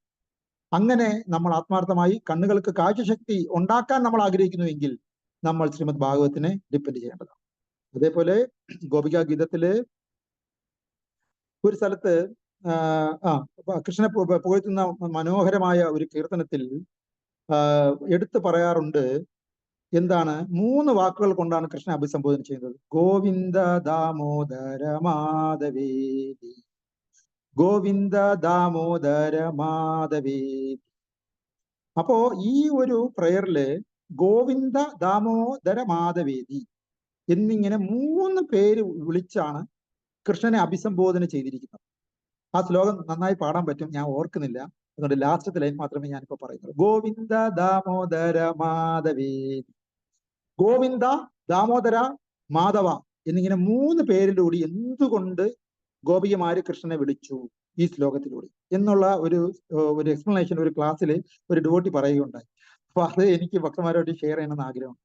അതായത് അക്രൂരൻ കൃഷ്ണനെ വൃന്ദാവനത്തിൽ നിന്നും കൊണ്ടുപോകാൻ പോവുകയാണ്. അപ്പോ സ്വാഭാവികമായിട്ട് ഗോപികമാര് ഭയപ്പെടുന്നു, ഈ കൃഷ്ണൻ ഇനി തിരിച്ചു വരൂലേ എന്നൊരു ഡൗട്ട് ഗോപികമാർക്ക് അപ്പൊ തന്നെ അടിച്ചു. അപ്പോ കൃഷ്ണനെ പോകാൻ വിടാതെ അദ്ദേഹത്തിനെ പിടിച്ചു നിർത്താനുള്ള ഒരു ശ്രമം ഗോപികമാര് ചെയ്യുകയുണ്ടായി. അപ്പൊ അങ്ങനെയാണ് ഈ ശ്ലോകം പാടുന്നത്. ഗോവിന്ദ ദാമോദര മാധവേതി എന്നിങ്ങനെ പറയാം. ഗോവിന്ദ ദാമോദര മാധവ എന്നിങ്ങനെ കൃഷ്ണനെ പേര് വിളിച്ച് അഭിസംബോധന ചെയ്യുന്നതിലൂടെ 3 കാര്യങ്ങളാണ് കൃഷ്ണനെ ഗോപികമാര് ഓർമ്മിപ്പിക്കുന്നത്. എന്താണ്? ഒന്നാമത്തെ കാര്യം, ഗോവിന്ദ എന്ന് വിളിച്ചതിലോടുകൂടി അവർ സ്വന്തം വിഷമങ്ങൾ കൃഷ്ണനോട് സമർപ്പണം ചെയ്യുക. എന്താണ് ഗോവിന്ദ എന്ന് പറയുമ്പോൾ? ഗോ എന്ന് പറയുമ്പോൾ ഇന്ദ്രിയങ്ങൾ, ഗോവിന്ദ ഗോദാസ, കൃഷ്ണൻ ഗോവിന്റെ ദാസനല്ലല്ലോ, ഗോദാസനാണ്. പശുവിനെയും ഇന്ദ്രിയങ്ങളെയും നാഥൻ കൃഷ്ണനാണ്. ആ അർത്ഥത്തിലാണ് ഗോവിന്ദ എന്നുള്ള വാക്ക് കൃഷ്ണന് വന്നിരിക്കുന്നത്. അപ്പൊ ഞങ്ങളുടെ ഇന്ദ്രിയങ്ങളുടെ നാഥനായ അങ്ങ് പോവുകയാണെങ്കിൽ ഞങ്ങൾക്ക് വേദന ഉണ്ടാവും, ഞങ്ങളുടെ ഇന്ദ്രിയങ്ങൾ വേദനിക്കും. കണ്ണുണ്ടെങ്കിൽ ഞങ്ങൾക്ക് കാഴ്ചശക്തി നഷ്ടപ്പെട്ടു പോകും. അപ്പോ അങ്ങ് ഞങ്ങളെ വിട്ടു പോകരുത്, അങ്ങ് ഞങ്ങളെ വിട്ട് ഇവിടുന്ന് പോവുകയാണെങ്കിൽ ഞങ്ങളെ വേദനിപ്പിക്കാനേ ഉപകാരപ്പെടുത്തുള്ളൂ. അതുകൊണ്ട് അങ്ങ് ഞങ്ങളെ വേദനിപ്പിക്കരുത് എന്ന് സ്വന്തം ആവശ്യം അവിടെ ഗോവിന്ദ എന്നുള്ള വാക്ക് ഉപയോഗിച്ച് കൃഷ്ണനെ ഓർമ്മപ്പെടുത്തുകയാണ്. അപ്പൊ ഞങ്ങളെ വേദനിപ്പിക്കരുത് എന്നാണ് ഗോവിന്ദ എന്നുള്ള വാക്ക് ഉപയോഗിച്ചതിലൂടെ ഗോപിമാര് കൃഷ്ണനെ ഒരു ഉപദേശം കൊടുക്കുന്നത്. ഞങ്ങളെ വേദനിപ്പിച്ചിട്ട് പോകരുത്, ഞങ്ങളുടെ ഇന്ദ്രിയങ്ങളെ വേദനിപ്പിക്കരുത്. ഒന്ന്. രണ്ടാമത് അതിൽ ഒതുങ്ങിയില്ല എങ്കിൽ സെക്കൻഡ് പ്ലാൻ എ വർക്കൗട്ട് ആയില്ലെങ്കിൽ പ്ലാൻ ബി. എന്താണ് പ്ലാൻ ബി? പ്ലാൻ ബിയിലൂടെ ദാമോദര എന്നുള്ള വാക്ക് ഉപയോഗിച്ചതോടുകൂടി ആ ദാമോദര ലീലയിൽ നമുക്ക് ഉറപ്പായിട്ട് എല്ലാവരുടെ മനസ്സിന് ഓർമ്മ വരുന്നത് യശോദാദേവിയാണ്, അല്ലെ? യശോദാദേവിയാണ് ദാമോദര ലീലയിലെ പ്രധാനപ്പെട്ട കൃഷ്ണൻ അല്ലാതെ മറ്റൊരു വ്യക്തിത്വം. അപ്പൊ ദാമോദര എന്നുള്ള വാക്ക് ഉപയോഗിച്ചതോടുകൂടി യശോദാദേവിയെ ഓർമ്മിപ്പിക്കുകയാണ്. കൃഷ്ണ അങ്ങ് ഇവിടുന്ന് പോവുകയാണെങ്കിൽ അമ്മയെ കാണണ്ടേ? ദാമോദര ദാമോദര എന്നുള്ള വാക്ക് ഒരു പേര് അങ്ങേക്ക് കിട്ടിയത് യശോദാദേവിയുടെ ലീലയിലൂടെ അല്ലേ? അപ്പൊ അങ്ങ് ഇവിടെ നിന്ന് പോവുകയാണെങ്കിൽ അങ്ങേക്ക് സ്വന്തം അമ്മയെ കാണണ്ടേ? അപ്പൊ അമ്മയെ വിട്ടിട്ട് പോവുകയാണോ? അപ്പൊ അവിടെ പ്ലാൻ എ നമ്മുടെ ആവശ്യം പറഞ്ഞു നോക്കി, വർക്കൗട്ട് ആയില്ലെങ്കിൽ സെന്റിമെന്റ്, ഇമോഷണൽ ടോർച്ചറിങ് ആണ് ഇപ്പൊ ഇവിടെ ഗോപികമാര് കൃഷ്ണനോട് കാണിക്കുന്നത്. അങ്ങ് പോകരുത്, അമ്മയെ ഓർത്തെങ്കിലും ഇവിടെ നിൽക്കണം. അമ്മയെ കുറിച്ച് ഓർക്കുമ്പോൾ ചിലപ്പം പോയില്ലെങ്കിലും അമ്മയുടെ സ്നേഹം കൊണ്ട് നൈസ ഇവിടെ നിന്ന് കളഞ്ഞാലോ, അപ്പൊ അങ്ങനെ നിൽക്കട്ടെ എന്ന് പറഞ്ഞാണ് ദാമോദര ലീല ഓർമ്മിപ്പിച്ച് യശോദാദേവിയെ ഇവിടെ കാണാതെ ഇവിടെ ഇട്ടിട്ട് പോവുകയാണോ എന്ന് പറഞ്ഞ് കൃഷ്ണനെ പിടിച്ചു നിർത്താൻ ഒരു മറ്റൊരു ശ്രമം നടത്താം. മൂന്നാമത്തത് മാധവ എന്ന് വിളിക്കുകയാണ്. മാധവ എന്ന് വിളിക്കുമ്പോൾ മറ്റൊരു രീതിയിൽ കൃഷ്ണനെ ബ്ലാക്ക്മെയിൽ ചെയ്യുകയാണ്. അതെങ്ങനെയെന്ന് വെച്ചാൽ മാധവ എന്ന് പറയുമ്പോൾ മാധവന്റെ അർത്ഥം എന്ന് പറയുമ്പോൾ ലക്ഷ്മി, അങ്ങ് ഞങ്ങളുടെ ആരുടെയും ഭർത്താവല്ല. അങ്ങ് ആരുടെ ഭർത്താവാണ്? മാധവ എന്ന് പറയുമ്പോൾ ശരിക്കും ലക്ഷ്മി ദേവിയുടെ ഭർത്താവാണ് ഭഗവാൻ എന്നാണ്. അപ്പൊ അങ്ങനെയുള്ള മാധവ അങ്ങ് ഇവിടുന്ന് പോവുകയാണെങ്കിൽ അങ്ങ് ഞങ്ങളെ പോലുള്ള ഗോപികമാരെ ഇട്ടിട്ട് പോയി എന്നുള്ള ചീത്തപ്പേര് അങ്ങേക്ക് കേൾക്കും. ഇവിടുന്ന് പൊക്കളഞ്ഞാൽ ഇട്ടിട്ട് പോയി, ഞങ്ങളെല്ലാം ഇട്ടിട്ട് പോയി എന്നുള്ള ചീത്തപ്പേര് കേൾക്കും. അപ്പോ അങ്ങേക്ക് തന്നെ ചീത്തപ്പേര് നാളെ ഉണ്ടാവും. അതുകൊണ്ട് നീ അങ്ങ് ദയവായി പോകരുത്. ഒന്ന് നമ്മുടെ കാര്യം പറഞ്ഞ് പിടിച്ചു നിർത്താൻ നോക്കി, മറ്റത് ഇമോഷണൽ ബ്ലാക്ക് മെയിലുമായി ഫാമിലിയെ, അമ്മയെ കുറിച്ച് ഓർമ്മിപ്പിച്ച് പിടിച്ചു നിർത്താൻ നോക്കി. പിന്നെ ഇനി നിനക്ക് തന്നെ കൃഷ്ണ, അങ്ങേക്ക് തന്നെ ചീത്തപ്പേരുണ്ടാവും, ഞങ്ങളെ കെട്ടിട്ട് പോയി എന്നുള്ള ചീത്തപ്പേരുണ്ടാവും. ആ പേര് നിനക്ക് ദോഷമായി വരും, അതുകൊണ്ട് പോവല്ലേ എന്നിങ്ങനെ 3 രീതിയിലാണ് കൃഷ്ണനെ ഗോവിന്ദ ദാമോദര മാധവേതി എന്നുള്ള ആ ഒരു ശ്ലോകത്തിലൂടെ കൃഷ്ണനെ പോവല്ലേ എന്ന് പറയും.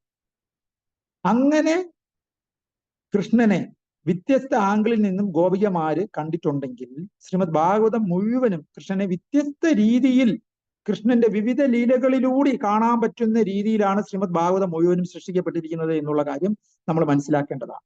അങ്ങനെ വ്യത്യസ്ത ആംഗിളിൽ, വ്യത്യസ്ത ഡിവോട്ടീസ്, വ്യത്യസ്ത രീതിയിൽ, വ്യത്യസ്ത കാലത്ത്, വ്യത്യസ്ത അനുവാദത്തിലൂടെ നമ്മുടെ ബോധമണ്ഡലത്തിനെ ചേഞ്ച് വരുത്താൻ ശ്രീമദ് ഭാഗവത ചർച്ചയ്ക്ക് കഴിയുമെന്നുള്ളത് കൊണ്ട് നമ്മൾ ശ്രീമദ് ഭാഗവതത്തിനെ എല്ലായ്പ്പോഴും ഡിപ്പെൻഡ് ചെയ്യേണ്ടതാണ് എന്നുള്ളത് നമ്മൾ ഇതിലൂടെ മനസ്സിലാക്കേണ്ടതാണ്. ഗോവിന്ദ ദാമോദര മാധവേദിയിലൂടെ അർത്ഥം വ്യത്യസ്ത രീതിയിൽ നമുക്ക് എക്സ്പ്ലെയിൻ ചെയ്യാൻ പറ്റുന്നത് പോലെ ശ്രീമദ് ഭാഗവതത്തിനെയും വ്യത്യസ്ത രീതിയിൽ നമുക്ക് വ്യത്യസ്ത ആംഗിളിൽ നിന്നും വ്യത്യസ്ത ഡിവോട്ടിമാരുടെ അതരങ്ങളിലൂടെ നമുക്ക് ആസ്വദിക്കാവുന്നതാണ്. അതുകൊണ്ട് എല്ലാ രീതിയിലും നമ്മൾ ശ്രീമദ് ഭാഗവതത്തിനെ പല രീതിയിലും എപ്പോഴും നമ്മൾ ഡിപ്പെൻഡ് ചെയ്യേണ്ടതാണെന്ന് നമ്മൾ ഇതിലൂടെ മനസ്സിലാക്കാവുന്നതാണ്. അതേപോലെ ശ്രീമദ് ഭാഗവതം ത്തിന്റെ മഹിമയെക്കുറിച്ച് നമ്മൾ പറയുമ്പോൾ ഉദ്ധവ ലീലയും കൂടെ പറയേണ്ടതുണ്ട്. ഉദ്ധവനെയാണ് ഏറ്റവും അവസാനമായിട്ടുള്ള ഭഗവാൻ ശ്രീകൃഷ്ണൻ ചർച്ച ചെയ്യുന്നത് ഉദ്ധവന്റെ കൂടെയാണ്. എന്നിട്ട് ഭഗവാൻ ഈ ഭൗതിക ലോകത്ത് നിന്നും പാദസ്പർശനം എടുത്തു മാറ്റുകയാണ്. അപ്പോ ഉദ്ധവന് മനസ്സിലായി അദ്ദേഹത്തിന് ഉണ്ടായിരുന്ന ഏറ്റവും വലിയ ജുവൽ, രത്നം നഷ്ടപ്പെടാൻ പോവുകയാണ്, ഭഗവാൻ ലീല അവസാനിക്കാൻ പോണെന്ന് ഉദ്ധവന് മനസ്സിലായി. അപ്പൊ ഉള്ള സാധനം നമുക്ക് നഷ്ടപ്പെട്ടു പോകുമ്പോൾ നമുക്ക് വലിയ ഒരു വിലാപം ഉണ്ടാവും, അല്ലെ? ശ്രീമദ് ഭാഗവതത്തിനെ കുറിച്ച് പറയുകയാണെങ്കിൽ കാലമായിട്ട് ശ്രീമദ് ഭാഗവതത്തിന് കണക്ഷൻ ഉണ്ട്. എങ്ങനെയെന്ന് വെച്ചാല് ശ്രീമദ് ഭാഗവതം എനിക്ക് ഏറ്റവും ഇഷ്ടമുള്ള മറ്റൊരു ശ്രീമദ് ഭാഗവത ശ്ലോകമാണത്. ഞാൻ യസ്യാം വൈശ്രൂയമാണായാം കൃഷ്ണേ പരമപുരുഷേ ഭക്തിരുത്പത്യതേ പുംസാം ശോക മോഹ ഭയാപഹ. ഈ ശ്ലോകം ഭാഗവത മഹാത്മ്യത്തില് എപ്പോഴും പറയേണ്ട ഏറ്റവും സൂപ്പർ ശ്ലോകമാണ്, ഒരു സംശയം വേണ്ട. അതായത് ശ്രീമദ് ഭാഗവതം ആരാണ് ആസ്വദിക്കുന്നവര്, അവർക്ക് കാലത്തിന്റെ പിടിപാടുകൾ ഉണ്ടാവത്തില്ല. എന്താണ് കാലത്തിന്റെ പിടിപാടുകൾ? കാലം നമ്മളെ ഉപദ്രവിക്കത്തില്ല, അല്ലെങ്കിൽ കാലത്തിന്റെ 3 സൈന്യം നമ്മൾ എപ്പോഴും ഉപദ്രവിച്ചുകൊണ്ടിരിക്കും. എന്താണ് കാലത്തിന്റെ 3 സൈന്യം? ഒന്ന് നമുക്കറിയാവുന്ന കരസൈന്യം, നമുക്ക് അറിയാം ഒന്ന് നേവി, കടൽ സൈന്യം, പിന്നെ ആകാശ സൈന്യം, എയർഫോഴ്സ്. ഇതാണ് നമുക്കറിയാവുന്ന 3 സൈന്യം. എന്നാൽ കാലത്തിന് 3 സൈന്യമുണ്ട്. അത് ഏതാണെന്ന് ചോദിക്കുകയാണെങ്കിൽ അത് ഒന്ന് കാലത്തിന്റെ സൈന്യം ഭൂതകാല സൈന്യം, പിന്നെ ഒരു സൈന്യം ഉള്ളത് വർത്തമാനകാല സൈന്യം, പിന്നെ ഒരു ഭാവി കാല സൈന്യം എന്നിങ്ങനെ 3 കാലത്തിന്റെ ആർമിയാണ് നമ്മൾ എപ്പോഴും ഉപദ്രവിച്ചുകൊണ്ടിരിക്കുന്നത്. കാലം എപ്പോഴും നമ്മൾ ഉപദ്രവിക്കും, ഒരു സംശയം വേണ്ട. ഭഗവാന്റെ ഏറ്റവും ശക്തമായ കൊട്ടാണ് കാലം. നമ്മൾ ഗവൺമെന്റിനെ അനുസരിക്കാൻ കാരണം ഗവൺമെന്റിന്റെ സൈന്യത്തിനെ പേടിച്ചിട്ടാണ്, ഒരു സംശയം വേണ്ട. കാരണം നമ്മൾ എത്ര തന്നെ ശക്തി കാണിച്ചാൽ, ശ്രീമദ് ഭാഗവത്തിൽ ഒരു സ്ഥലത്തുണ്ട്, കൃഷ്ണൻ ഗവൺമെന്റിനെ പോലെയാണ്, നമുക്ക് ഒരിക്കലും പരാജയപ്പെടുത്താൻ പറ്റില്ല. കാരണം ആദ്യം നിയമമായിട്ട് നമ്മുടെ ഫ്രണ്ടിൽ വരും, പിന്നെ നിയമപാലകരായിട്ട് ഫ്രണ്ടിൽ വരും, പിന്നെ ഗവൺമെന്റിന്റെ ഒറിജിനൽ സൈന്യം നമ്മുടെ ഫ്രണ്ടിൽ വരും. ഈ 3 രീതിയിൽ ഏതെങ്കിലും ഒരു രീതിയിൽ നമ്മൾക്ക് പരാജയം ഉറപ്പാണ്. എന്നതുപോലെ കൃഷ്ണന്റെ ഏറ്റവും ശക്തമായ സൈന്യം ഏതെന്ന് ചോദിച്ചാൽ ഈ കാലസൈന്യമാണ്. കാലസൈന്യത്തിന് 3 വിഭാഗമുണ്ട്. അത് ഭൂതകാല വിഭാഗം, വർത്തമാനകാല വിഭാഗം, ഭാവികാല വിഭാഗം. എന്താണ് ഈ 3 വിഭാഗങ്ങളും നമ്മളെ എങ്ങനെയാണ് അടിക്കുന്നത്, കൊട്ടുന്നത്, ഉപദ്രവിക്കുന്നത്? ഒന്ന്, ഭൂതകാലം നമ്മളെ ഉപദ്രവിക്കുന്നത് ശോകത്തിലൂടെയാണ്. ഭൂതകാലം നമുക്ക് എപ്പോഴും ഓർമ്മിപ്പിക്കുന്നത് എന്താണ്? നമ്മുടെ കയ്യിൽ ഒരു സാധനം ഉണ്ടായിരുന്നു, എന്നാൽ അത് നഷ്ടപ്പെട്ടു പോകുമോ, നഷ്ടപ്പെട്ടു പോയി എന്നുള്ളത് നമ്മളെ ഭൂതകാലത്തിൽ ഉണ്ടാകുന്ന വേദനയാണ്. ഭൂതകാലത്തിൽ നമുക്ക് യുവത്വമുള്ള ശരീരം ഉണ്ടായിരുന്നു, ഇന്ന് അല്പം വയസ്സായി, മുടിയൊക്കെ നരച്ച്. അപ്പൊ ഉണ്ടായിരുന്നത് ഇപ്പൊ ഇല്ലാതെ ആയിപ്പോയി. അതിന്റെ പേരാണ് ശോകം.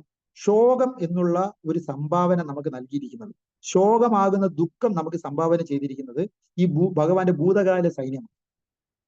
അതേപോലെ വർത്തമാന കാലത്തിൽ നമുക്കൊരു വേദനയുണ്ട്, ഒരു ഹൃദയവേദന, ഒരു വിഷമമുണ്ട്. എന്താണ് ആ വിഷമം എന്ന് ചോദിച്ചാൽ അത് മോഹമാണ്.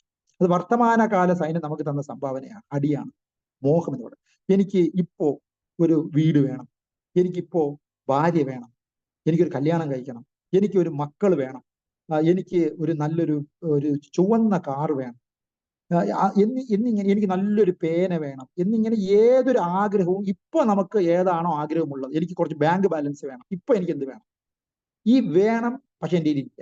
അപ്പൊ അതിന്റെ പേരാണ് മോഹം. ആ മോഹം ഭഗവാന്റെ വർത്തമാന സൈന്യ വിഭാഗം നമുക്ക് തന്ന അടിയാണ്. പിന്നെ ഉള്ളത് നമുക്ക് ഭഗവാന്റെ ഭാവികാല വിഭാഗം നമുക്ക് തന്ന ഒരു അടിയുടെ പേരാണ് ശോകം, മോഹം, ഭയം. ഭയം എന്നുള്ള ഒരു സാധനം നമുക്ക് കിട്ടിയിരിക്കുന്നത് എങ്ങനെയെന്ന് വെച്ചാല്, ഇപ്പൊ നമ്മുടെ കയ്യിൽ ഉണ്ട്, എന്നാൽ നാളെ അത് ഇല്ലാതായി പോകുമോ എന്നതിനെ കുറിച്ച് ഓർത്ത് ഇപ്പൊ തന്നെ ദുഃഖിക്കുന്നതിന്റെ പേരാണ് ഭയം എന്ന് പറയുന്നത്. ഇപ്പൊ നമുക്ക് എന്തുണ്ട്? നമുക്ക് ഈ ശരീരമുണ്ട്, നാളെ മരണം വന്ന് ഈ ശരീരം എടുത്തുകൊണ്ട് പൊക്കളയോ, ഭയം.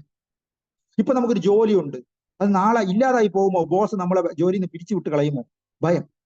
ഇന്ന് നമ്മുടെ ഭാര്യ, മക്കള്, അച്ഛൻ, അമ്മ എല്ലാം നമ്മുടെ കൂടെ ഉണ്ട്, ഇന്ന് അവരെല്ലാം നാളെ മരിച്ചു പോകുമോ, നാളെ ഒരു സുനാമി വരുമോ, വയനാട്ടിൽ വന്ന ഒരു ഉരുൾപൊട്ടൽ ഇവിടെയും വരുമോ എന്നൊക്കെ പറഞ്ഞുള്ള ഒരു ഭയം. ഇത് ഭഗവാന്റെ ഭാവികാലം വിഭാഗം നമുക്ക്, കാലമാകുന്ന വിഭാഗം നമുക്ക് തന്ന അടി, കൊട്ടാണ്. ഈ 3 കൊട്ടും ഇല്ലാത്തവരായി ഈ ലോകത്ത് ആരുമേ ഇല്ല. ശോകമില്ലാത്തവരായി ആരുമില്ല, മോഹമില്ലാത്തവരായി ആരുമില്ല, ഭയമില്ലാത്തവരായി ആരുമില്ല. ഈ ശോക, മോഹ, ഭയം ആർക്കൊക്കെ ഉണ്ടോ അവർക്കെല്ലാം അതിന് ഇല്ലാതാക്കണം എന്ന് ആഗ്രഹിക്കുന്നു എങ്കിൽ, അങ്ങനെയുള്ള ബദ്ധ ജീവാത്മാവ് ആരായാലും അവർക്ക് ഒരു നല്ല ശുഭവാർത്തയുണ്ട്. ആരാണോ ശ്രീമദ് ഭാഗവതം ഡിപ്പെൻഡ് ചെയ്യുന്നത്, അവർക്ക് ഈ ശോകത്തിനെയും മോഹത്തിനെയും ഭയത്തിനെയും ഇല്ലാതാക്കാൻ പറ്റുമെന്നുള്ള സന്തോഷ വാർത്ത നമ്മൾ ഇതിലൂടെ മനസ്സിലാക്കേണ്ടതാണ്. അത് 117 ആണോ എന്നൊരു ഡൗട്ട് എനിക്കുണ്ട്. യശ്യാം വൈശ്രൂയമാണായ കൃഷ്ണേ പരമപുരുഷേ ഭക്തിരുത്പത്തേ പുംസാം ശോക മോഹഭയാപഹ.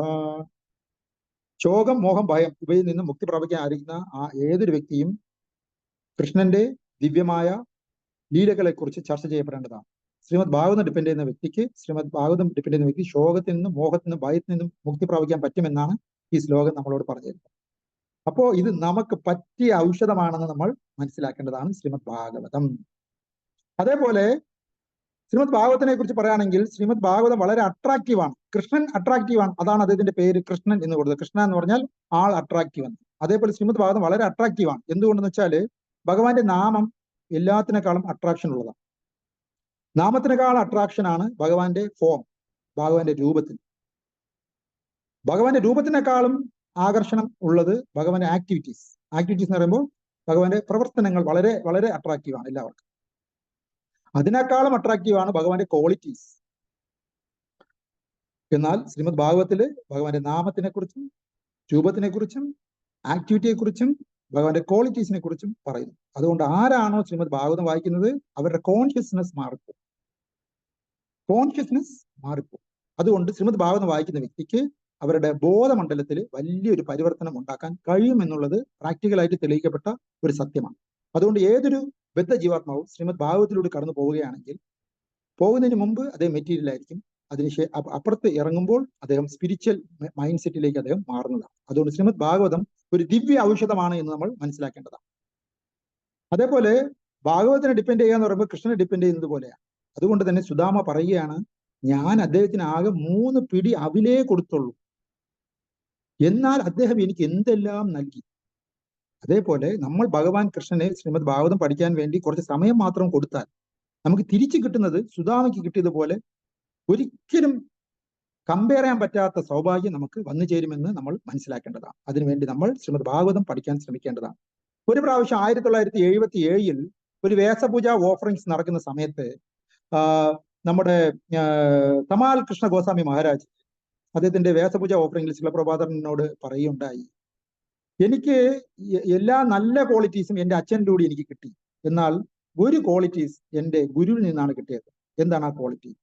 അത് ഈ ലോകത്തിന് തന്നെ പരിവർത്തനം ചെയ്യാൻ പറ്റുന്ന ധാർമ്മിക ശാസ്ത്ര ഗ്രന്ഥമായ ശ്രീമദ് ഭാഗവതം പഠിക്കാനും പ്രചരിപ്പിക്കാനും ഉള്ള ഒരു ക്വാളിറ്റി എൻ്റെ ഗുരുവിൽ നിന്നാണ് എനിക്ക് കിട്ടിയെന്ന് പറയുന്നതിലോടുകൂടി ശ്രീല പ്രഭുപാദർ ഈ ലോകത്തിൽ ഈ ഭാഗവതം പഠിക്കുകയും പ്രചരിപ്പിക്കുകയും ചെയ്യണമെന്നുള്ള ഒരു ഉപദേശമാണ് ശിഷ്യന്മാർക്ക് ആത്യന്തികമായി നൽകിയത് എന്ന് തമാൽ കൃഷ്ണ ഗോസ്വാമി മഹാരാജ് നമ്മളെ ഓർമ്മിപ്പിക്കുകയാണ് ചെയ്തത്. ശ്രീമദ് ഭാഗവതത്തിനെ കുറിച്ച് പറയുകയാണെങ്കിൽ ശ്രീമദ് ഭാഗവതം ശ്രീല പ്രഭുപാദർ എഴുതി നമുക്ക് പുറപ്പെട്ട് തരുമ്പോഴും, അതേപോലെ ചൈതന്യ ചരിതാമൃതം എഴുതുന്ന സമയത്ത് വൃന്ദാവൻദാസ് ഠാക്കൂർ അദ്ദേഹം അതിന്റെ ഉപജ്ഞാതാവ് നമുക്ക് അത് തന്ന ഭാഷ്യം നോക്കുമ്പോഴും നമുക്ക് ഒരു പ്രധാനപ്പെട്ട കാര്യം ദർശിക്കാൻ കഴിയും. എന്തെന്ന് വെച്ചാൽ അവർക്ക് പറയാനുള്ളതെല്ലാം അതിന്റെ ഭാവാർത്ഥം എഴുതുന്നതിന്റെ തുടക്കം തന്നെ മാക്സിമം അവർക്ക് പറയാനുള്ളതെല്ലാം പറഞ്ഞു പോയതായിട്ടാണ് കാണപ്പെടുന്നത്. എന്തുകൊണ്ടെന്ന് ചോദിച്ചാൽ ചൈതന്യ ചരിതാമൃതം എഴുതിയ അദ്ദേഹത്തിന്റെ സൃഷ്ടികർത്താവ് അദ്ദേഹം ഭയപ്പെട്ടിരുന്നു. ഏത് സെക്കൻഡും ഞാൻ ഭഗവാൻ വിളിച്ച് എനിക്ക് ശരീരം ഉപേക്ഷിക്കേണ്ടി വരുമെന്ന് അദ്ദേഹം ഭയപ്പെട്ടിരുന്നു. അതുകൊണ്ട് ഈ ലോകത്തിന് ഏറ്റവും നല്ലത് ആദ്യമേ ഫസ്റ്റത്തെ ആ ചാപ്റ്ററുകളിൽ തന്നെ പർപ്പട്ടിൽ മാക്സിമം പറഞ്ഞ് ലോകത്തിന്റെ നന്മയ്ക്ക് വേണ്ടി പറഞ്ഞു കളയാം, ഒന്നും നാളത്തേക്ക് മാറ്റിവെക്കേണ്ട എന്ന് പറഞ്ഞ് ഏറ്റവും പ്രധാനപ്പെട്ട ഭാഷ്യമെല്ലാം ആ തുടക്കം അധ്യായങ്ങളിൽ തന്നെ പർപ്പട്ടിൽ പറഞ്ഞു പോകാൻ അദ്ദേഹം ശ്രമിച്ചു. അതേപോലെ ശ്രീല പ്രഭുപാദരും അദ്ദേഹത്തിന്റെ പറയാനുള്ളതെല്ലാം ആദ്യത്തെ ആദ്യത്തെ 1, 2 സ്കന്ധത്തിൽ തന്നെ എനിക്ക് പറയാനുള്ളതെല്ലാം ഞാൻ ആൾറെഡി ഭാഗവതത്തിൽ പറഞ്ഞിട്ടുണ്ടെന്ന് പ്രഭുപാദ് പറഞ്ഞിട്ടുണ്ട്. എന്തുകൊണ്ടെന്നാൽ നാളെ ഭാഷ്യം എഴുതാൻ ചിലപ്പോൾ ഈ ശരീരത്തിൽ ഞാൻ ഉണ്ടാവണമെന്നില്ല, പെട്ടെന്ന് ചിലപ്പോൾ ഭഗവാൻ തിരിച്ചു വിളിച്ചാലോ. അതുകൊണ്ട് എനിക്ക് ലോകത്തിനോട് പറയേണ്ടതെല്ലാം ഭാവാർത്ഥത്തിൽ മാക്സിമം ഞാൻ പറയാൻ ശ്രമിച്ചിട്ടുണ്ട് എന്ന് പ്രഭുപാദറും ചൈതന്യ ചരിതാമൃതത്തിന്റെ സൃഷ്ടികർത്താവും നമ്മളോട് പറഞ്ഞിട്ടുള്ളത് നമുക്ക് മനസ്സിലാക്കേണ്ടത് അവർ അത്രമാത്രം ജനങ്ങളുടെ നന്മ ആഗ്രഹിച്ചിരുന്നു എന്നുള്ളതാണ്. അപ്പൊ അങ്ങനെ അത്രയും ആഗ്രഹിച്ച് ഏറ്റവും നല്ലത് ആദ്യത്തെ അധ്യായങ്ങളിൽ തന്നെ അവർ എഴുതി ചേർത്തിട്ടുണ്ടെങ്കിൽ മരണഭയത്തിൽ അവർ വിഷമിച്ച് നേരത്തെ ഈ ലോകത്തിന് തരേണ്ടത് തരാമെന്ന് ആ മുക്താത്മാക്കൾ ചിന്തിക്കുമ്പോൾ ബദ്ധാത്മായ നമ്മൾ അത് വായിക്കാൻ ലേറ്റ് ആവാൻ പാടുണ്ടോ? അത് പഠിക്കാൻ ലേറ്റ് ആവാൻ പാടുണ്ടോ? അതിനെക്കുറിച്ച് കേൾക്കാൻ നമ്മൾ ലേറ്റ് ആവാൻ പാടുണ്ടോ? ഒരിക്കലും പാടില്ല. അതുകൊണ്ട് നമ്മൾ വളരെ നേരത്തെ തന്നെ മറ്റെന്ത് അർജൻസി ഉണ്ടെങ്കിൽ അതെല്ലാം മാറ്റിവെച്ചിട്ട് ഭാഗവത പഠനത്തിന് വേണ്ടി നമ്മൾ മുന്നോട്ട് വരേണ്ടതാണ് എന്ന് ഇവരുടെ ഈ രീതിയിലൂടെ നമുക്ക് മനസ്സിലാക്കാവുന്നതാണ്. അതേപോലെ നമ്മൾ ചെയ്യേണ്ട ഒരേ ഒരു കാര്യം, കൂടുതൽ സമയം മനുഷ്യ ജീവിതത്തിൽ മറ്റേത് ജോലിയുടെ ഇടയിലും നമ്മൾ സ്റ്റീൽ ചെയ്ത്, എന്റെ ഗുരുമാരായ എപ്പോഴും പറയാറുണ്ട്, steal time for studying Srimad Bhagavatam എന്ന് പറയും. മറ്റേത് ജോലിയുടെ ഇടയിൽ ഒരു 5 മിനിറ്റ് സമയം ഉണ്ടെങ്കിൽ നൈസ കുറച്ചെങ്കിലും വായിക്കാൻ ശ്രമിക്കുക, കുറച്ചെങ്കിലും ഭാഗവതത്തിന്റെ അർത്ഥം മനസ്സിലാക്കാൻ ശ്രമിക്കുക. അങ്ങനെ എപ്പോഴും നമ്മുടെ കയ്യിൽ ചില പ്രഭാതന്റെ പുസ്തകങ്ങൾ കയ്യിൽ എപ്പോഴും ഉണ്ടാവണം എന്ന് പറയുന്നതിന്റെ അർത്ഥം എന്തെന്നാൽ സമയം സ്റ്റീൽ ചെയ്ത് അല്പസമയം നമുക്ക് കിട്ടുമെങ്കിൽ അപ്പൊ തന്നെ അത് ഭാഗവതത്തിലേക്ക് നമ്മൾ വരേണ്ടതാണ്. അത് നമ്മൾ ഓർമ്മിപ്പിക്കാനാണ് അങ്ങനെ പറഞ്ഞിരിക്കുന്നത്. അതുകൊണ്ട് വളരെ സീരിയസ് ആയിട്ട് ശ്രീമദ് ഭാഗവതം പഠിക്കാനുള്ള ഭാഗ്യം നമുക്ക് കിട്ടട്ടെ. ഇനി ഒരു ഗോപികാ ഗീതത്തില് തവകഥാമൃതം തപ്തജീവനം എന്നുള്ള ഒരു മനോഹരമായ ശ്ലോകം ശ്രീമദ് ഭാഗവതത്തിന്റെ മഹിമ വിളിച്ചോതുന്നു. ഈ ലോകത്തിൽ ഭഗവാനെ കുറിച്ച് പറയുന്നത് ശ്രീമദ് ഭഗവത്ഗീതയും ഭഗവാനെ കുറിച്ച് ഋഷിവന്മാർ വർണ്ണിച്ചിരിക്കുന്നത് ശ്രീമദ് ഭാഗവതമാണ്. ഈ 2 ഗ്രന്ഥങ്ങളും ഈ ലോകത്തിൽ ഏറ്റവും കൂടുതൽ പ്രചാരം ചെയ്യുന്ന വ്യക്തികളാണ് ഈ ലോകത്തിലെ ഏറ്റവും വലിയ ജീവകാരുണ്യ പ്രവർത്തകർ. അതുകൊണ്ട് നമ്മൾ ഓരോരുത്തരും ഇതിനെ പഠിക്കുകയും പ്രചരിപ്പിക്കുകയും ചെയ്യണമെന്ന് തവകഥാമൃതം തത്വജീവനം എന്നുള്ള മനോഹരമായ ഗോപികാഗീതത്തിന്റെ ശ്ലോകത്തിലൂടെ ഭഗവാൻ തന്നെ ഭാഗവത്തിലൂടെ നമുക്ക് ഒരു മെസ്സേജ് നൽകുകയാണ്. അപ്പൊ എല്ലാ രീതിയിലും ശ്രീമദ് ഭാഗവതം നമ്മൾ പഠിക്കേണ്ടതും ആചരിക്കേണ്ടതും പ്രചരിക്കേണ്ടതുമാണ് എന്നുള്ളത് മനസ്സിലാക്കിയിട്ട് നമുക്ക് ഇനിയുള്ള ദിവസങ്ങളിൽ ഒട്ടും സമയം കളയാതെ ഭാഗവത പഠനത്തിന് വേണ്ടി എന്നും ഒരുമിച്ച് വരാം. ഒരുമിച്ചിരുന്നും ഒറ്റയ്ക്കിരുന്നും നമുക്ക് പഠിക്കാനും പ്രചരിപ്പിക്കാനും ആചരിക്കാനും കഴിയട്ടെ.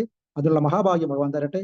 അതിനുവേണ്ടി ശ്രീ രാധാ നീലമാസ സംഘം ഓർഗനൈസ് ചെയ്യുന്ന ഈ മനോഹരമായ സൂം ഭാഗവത സത്സംഗത്തിലേക്ക് ഹൃദയപൂർവ്വം നമ്മുടെ ഡിയർ ആൻഡ് നിയർ ഓൺസിനെ ഇൻവൈറ്റ് ചെയ്യണം എന്നും കൂടെ വിനീതമായി അഭ്യർത്ഥിച്ചുകൊണ്ട് ഇന്നത്തെ ശ്രീമദ് ഭാഗവത ചർച്ച നമുക്ക് തൽക്കാലം അവസാനിപ്പിക്കാം. ഹരേ കൃഷ്ണ. Thank U.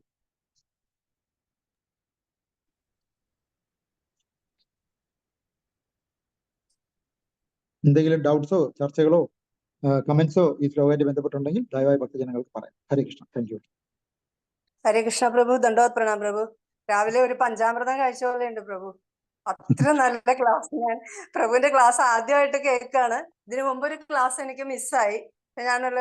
എനിക്ക് എന്താ പറയണ്ടേന്ന് അറിഞ്ഞൂടാ പ്രഭു. എന്താ കവർ ചെയ്യാത്തെന്ന് വെച്ചാ പ്രഭു എല്ലാം കയറി പ്രഭുപാദിന്റെ ലീലകളും എല്ലാം. അത്ര നല്ല ക്ലാസ് പ്രഭു. എനിക്ക് ആ ശ്ലോകത്തിന്റെ നമ്പറും കൂടെ ഒന്ന് പറഞ്ഞു തന്നാൽ. ഞാൻ അത്രയ്ക്കൊന്ന് വായിക്കണേ ഉള്ളൂ. അങ്ങനെയൊന്നും ഓർമ്മ. ആ ശ്ലോകത്തിന്റെ നമ്പറും കൂടെ ഒന്ന് തന്നാലും അത് വായിക്കാമായിരുന്നു. Hare Krishna. Thank you very much Prabhu. Mataji എവിടെ നിന്നാണ് കയറുന്നത്? സ്ഥലം എവിടെയാ? ഞാൻ കൊച്ചി, എറണാകുളം. കൊച്ചി, എറണാകുളം. സ്വാഗതം മാതാജി, സ്വാഗതം. വളരെ നന്ദി മാതാജി. മാതാജിയുടെ അസോസിയേഷൻ നമുക്ക് കിട്ടട്ടെ. മാതാജി ഒരു ദിവസം ക്ലാസ് എടുക്കണം കേട്ടോ. മാതാജിയുടെ നമ്പർ വാട്സപ്പിലൂടെ അയച്ചു തരിക. മാതാജിക്കും ക്ലാസ് എടുക്കാനുള്ള അവസരം നമ്മൾ തരാം. മാതാജി റെഗുലർ ആയിട്ട് കയറുന്നുണ്ടെന്ന് ഞാൻ ശ്രദ്ധിച്ചു. മാതാജി മുന്നോട്ട് വരണം ക്ലാസ് എടുക്കാൻ. ഓക്കെ മാതാജി, സ്വാഗതം മാതാജി. ഇന്നത്തെ ശ്ലോകം ശ്രീമദ് ഭാഗവതം 1:3:43. ശ്ലോകം ഭയം മോഹ ആ ഒരു ശ്ലോകം അതാണ് ഞാൻ ചോദിച്ചത്. ശ്ലോകം 117 ആണെന്ന് തോന്നുന്നു. ഞാൻ നോക്കിയിട്ട് പറയാം. താങ്ക് യു പ്രഭു. 177 177. ആരാ പറഞ്ഞത്? പ്രഭു ലക്ഷ്മി രാധ മാതാജി. ഇപ്പൊ വിളിച്ചത് എന്റെ മദർ ഇൻ ലോയാ. ഞങ്ങൾ തിരുവനന്തപുരത്തായിരുന്നു പ്രഭു കുറച്ചു ദിവസം മുമ്പ് വരെ. ഓ, Lakshmi Radha Devidas. Okay, thank you Mataji. സ്വാഗതം ചെയ്യുന്നു മാതാജി. മാതാജി ദീക്ഷ എടുത്ത ഡോട്ടി ആണല്ലോ. മാതാജിക്കും ക്ലാസ് എടുക്കാൻ മുന്നോട്ട് വരാം. നിങ്ങളുടെ ഫോൺ നമ്പർ ചാറ്റ് ബോക്സിൽ ഒന്ന് ടൈപ്പ് ചെയ്തിട്ടാൽ എന്റെ വൈഫ് താങ്കളെ കോൺടാക്ട് ചെയ്യുന്നതാണ്. ലക്ഷ്മി മാതാജിയുടെ നമ്പർ എന്റെ അടുത്തുണ്ട്. പ്രഭു ഞാനിപ്പോ മസ്കറ്റിലാണ് പ്രഭു. അപ്പൊ ഇവിടെ വളരെ നേരത്തെയാണ് ഈ ക്ലാസ്. എനിക്ക് റെഗുലർ ആയിട്ട് കയറാൻ പറ്റില്ല. ഇന്നിപ്പോ എല്ലാവരും നേരത്തെ സ്കൂളിലും ഓഫീസിലൊക്കെ പോയത് കാരണം എനിക്ക് കയറാൻ പറ്റിയതാ. പിന്നെ ഫ്രൈഡേ ആണെങ്കിൽ കയറാൻ പറ്റും പ്രഭു. അപ്പൊ സർവീസ് അഥവാ അസൈൻ ചെയ്യണമെങ്കിൽ ഏതെങ്കിലും ഫ്രൈഡേക്ക് കിട്ടിയാൽ മതി. ഉറപ്പായിട്ട് മാതാജിയുടെ നമ്പർ ഉണ്ടെന്ന് മാതാജിയുടെ ഉണ്ട്. മാതാജിക്ക് അറിയാം. ഹരേ കൃഷ്ണ. വളരെ സന്തോഷം മാതാജി. എന്തായാലും ശ്ലോക നമ്പർ പറഞ്ഞതിന് നന്ദി. 177 നല്ല ശ്ലോകം പ്രഭു. തവ കഥാമൃതം എനിക്ക് റിസൈറ്റ് ചെയ്യാൻ ഇഷ്ടമാണ്. ഞാൻ ഇപ്പൊ റിസൈറ്റ് ചെയ്തോട്ടെ? പ്ലീസ്. തവ കഥാമൃതം ജീവനം കവിഭിരീതിതം കൽമഷാപഹം ശ്രവണമംഗളം ശ്രീമദാതതം ഭൂവി ഗൃഹ്ണന്തി യേ ഭൂരിധാ ജനാ. ഹരിബോൽ. പിന്നെ പ്രഭു ഗോവിന്ദ ദാമോദര മാധവേദി അത് വളരെ മനോഹരമായിട്ടുണ്ടായിരുന്നു. ഗോവിന്ദ ദാമോദര മാധവേദി ഗോവിന്ദ ദാമോദര മാധവേദി ഗോവിന്ദ ദാമോദര മാധവേദി ഗോവിന്ദ ദാമോദര മാധവേദി. പ്രഭു ഇത് മറ്റേ ചൗരാഷ്ടകത്തിലും ഉണ്ട് ഈ ഗോവിന്ദ ദാമോദര മാധവേദി. അപ്പൊ അവിടെയാണ് നമ്മൾ ഈ ട്യൂണില് പാടുന്നത്. ഹരേ കൃഷ്ണ. ഹരിബോൽ. അല്ല, പാടാനായിട്ട് എനിക്കത് റെഫറൻസ് കൃത്യമായിട്ട് അറിയില്ല. പക്ഷെ അവിടെയാണ് നമ്മൾ ഈ ഒരു ട്യൂണിൽ പാടുന്നത്. ഇങ്ങനെ ഭഗവാനെ വിളിച്ചു പാടുന്ന ആ ഒരു. ഗംഭീരം. നല്ല ഇതാണ് വേണ്ടത്. ക്ലാസ് കഴിഞ്ഞിട്ടുള്ള ഈ ചർച്ച ശരിക്കും അടുത്ത ലെവലിലേക്ക് നമ്മളെ കൊണ്ടുപോകും. നിറഞ്ഞ സന്തോഷമുണ്ട് മാതാജി. Please come forward. നമ്മുടെ ക്ലാസ്സുകളിൽ നിങ്ങൾ ക്ലാസ് എടുത്തും കൂടെ പാർട്ടിസിപ്പേറ്റ് ചെയ്യണമെന്ന് വിനീതമായി അഭ്യർത്ഥിക്കുന്നു. നമുക്ക് ഒരു മിഷനാണ്. നമുക്ക് 18,000 ശ്ലോകവും ചർച്ച ചെയ്യാനുള്ള ഭാഗ്യം, ആരോഗ്യം, ആയസ് നമുക്ക് എല്ലാവർക്കും ഭഗവാൻ തരട്ടെ. വളരെ സന്തോഷം. Thank you for the all comments. നന്ദി. Thank you. ഹരേ കൃഷ്ണ. ग्रंथराज श्रीमद् भागवतम भगवद गीता की जय। श्रीला प्रभुपाद की जय। श्रील गुरुदेव की जय। गौर Brahmadev. Hare Krishna. Thank you, Prabhu, for the class. Nice class. Hare Krishna. Pranam. ഹരേ കൃഷ്ണ പ്രഭു, നല്ല ക്ലാസ് ആയിരുന്നു പ്രഭു. മാതാജി നല്ല രീതിയിൽ പാടുകയും ചെയ്തു, നന്നായിട്ട് പാടി മാതാജി. ഹരേ കൃഷ്ണ. താങ്ക്സ് മാതാജി. ഹരേ കൃഷ്ണ. ഹരേ കൃഷ്ണ. ശോകം, മോഹം, ഭയം വളരെ നന്നായി എക്സ്പ്ലെയിൻ ചെയ്തു.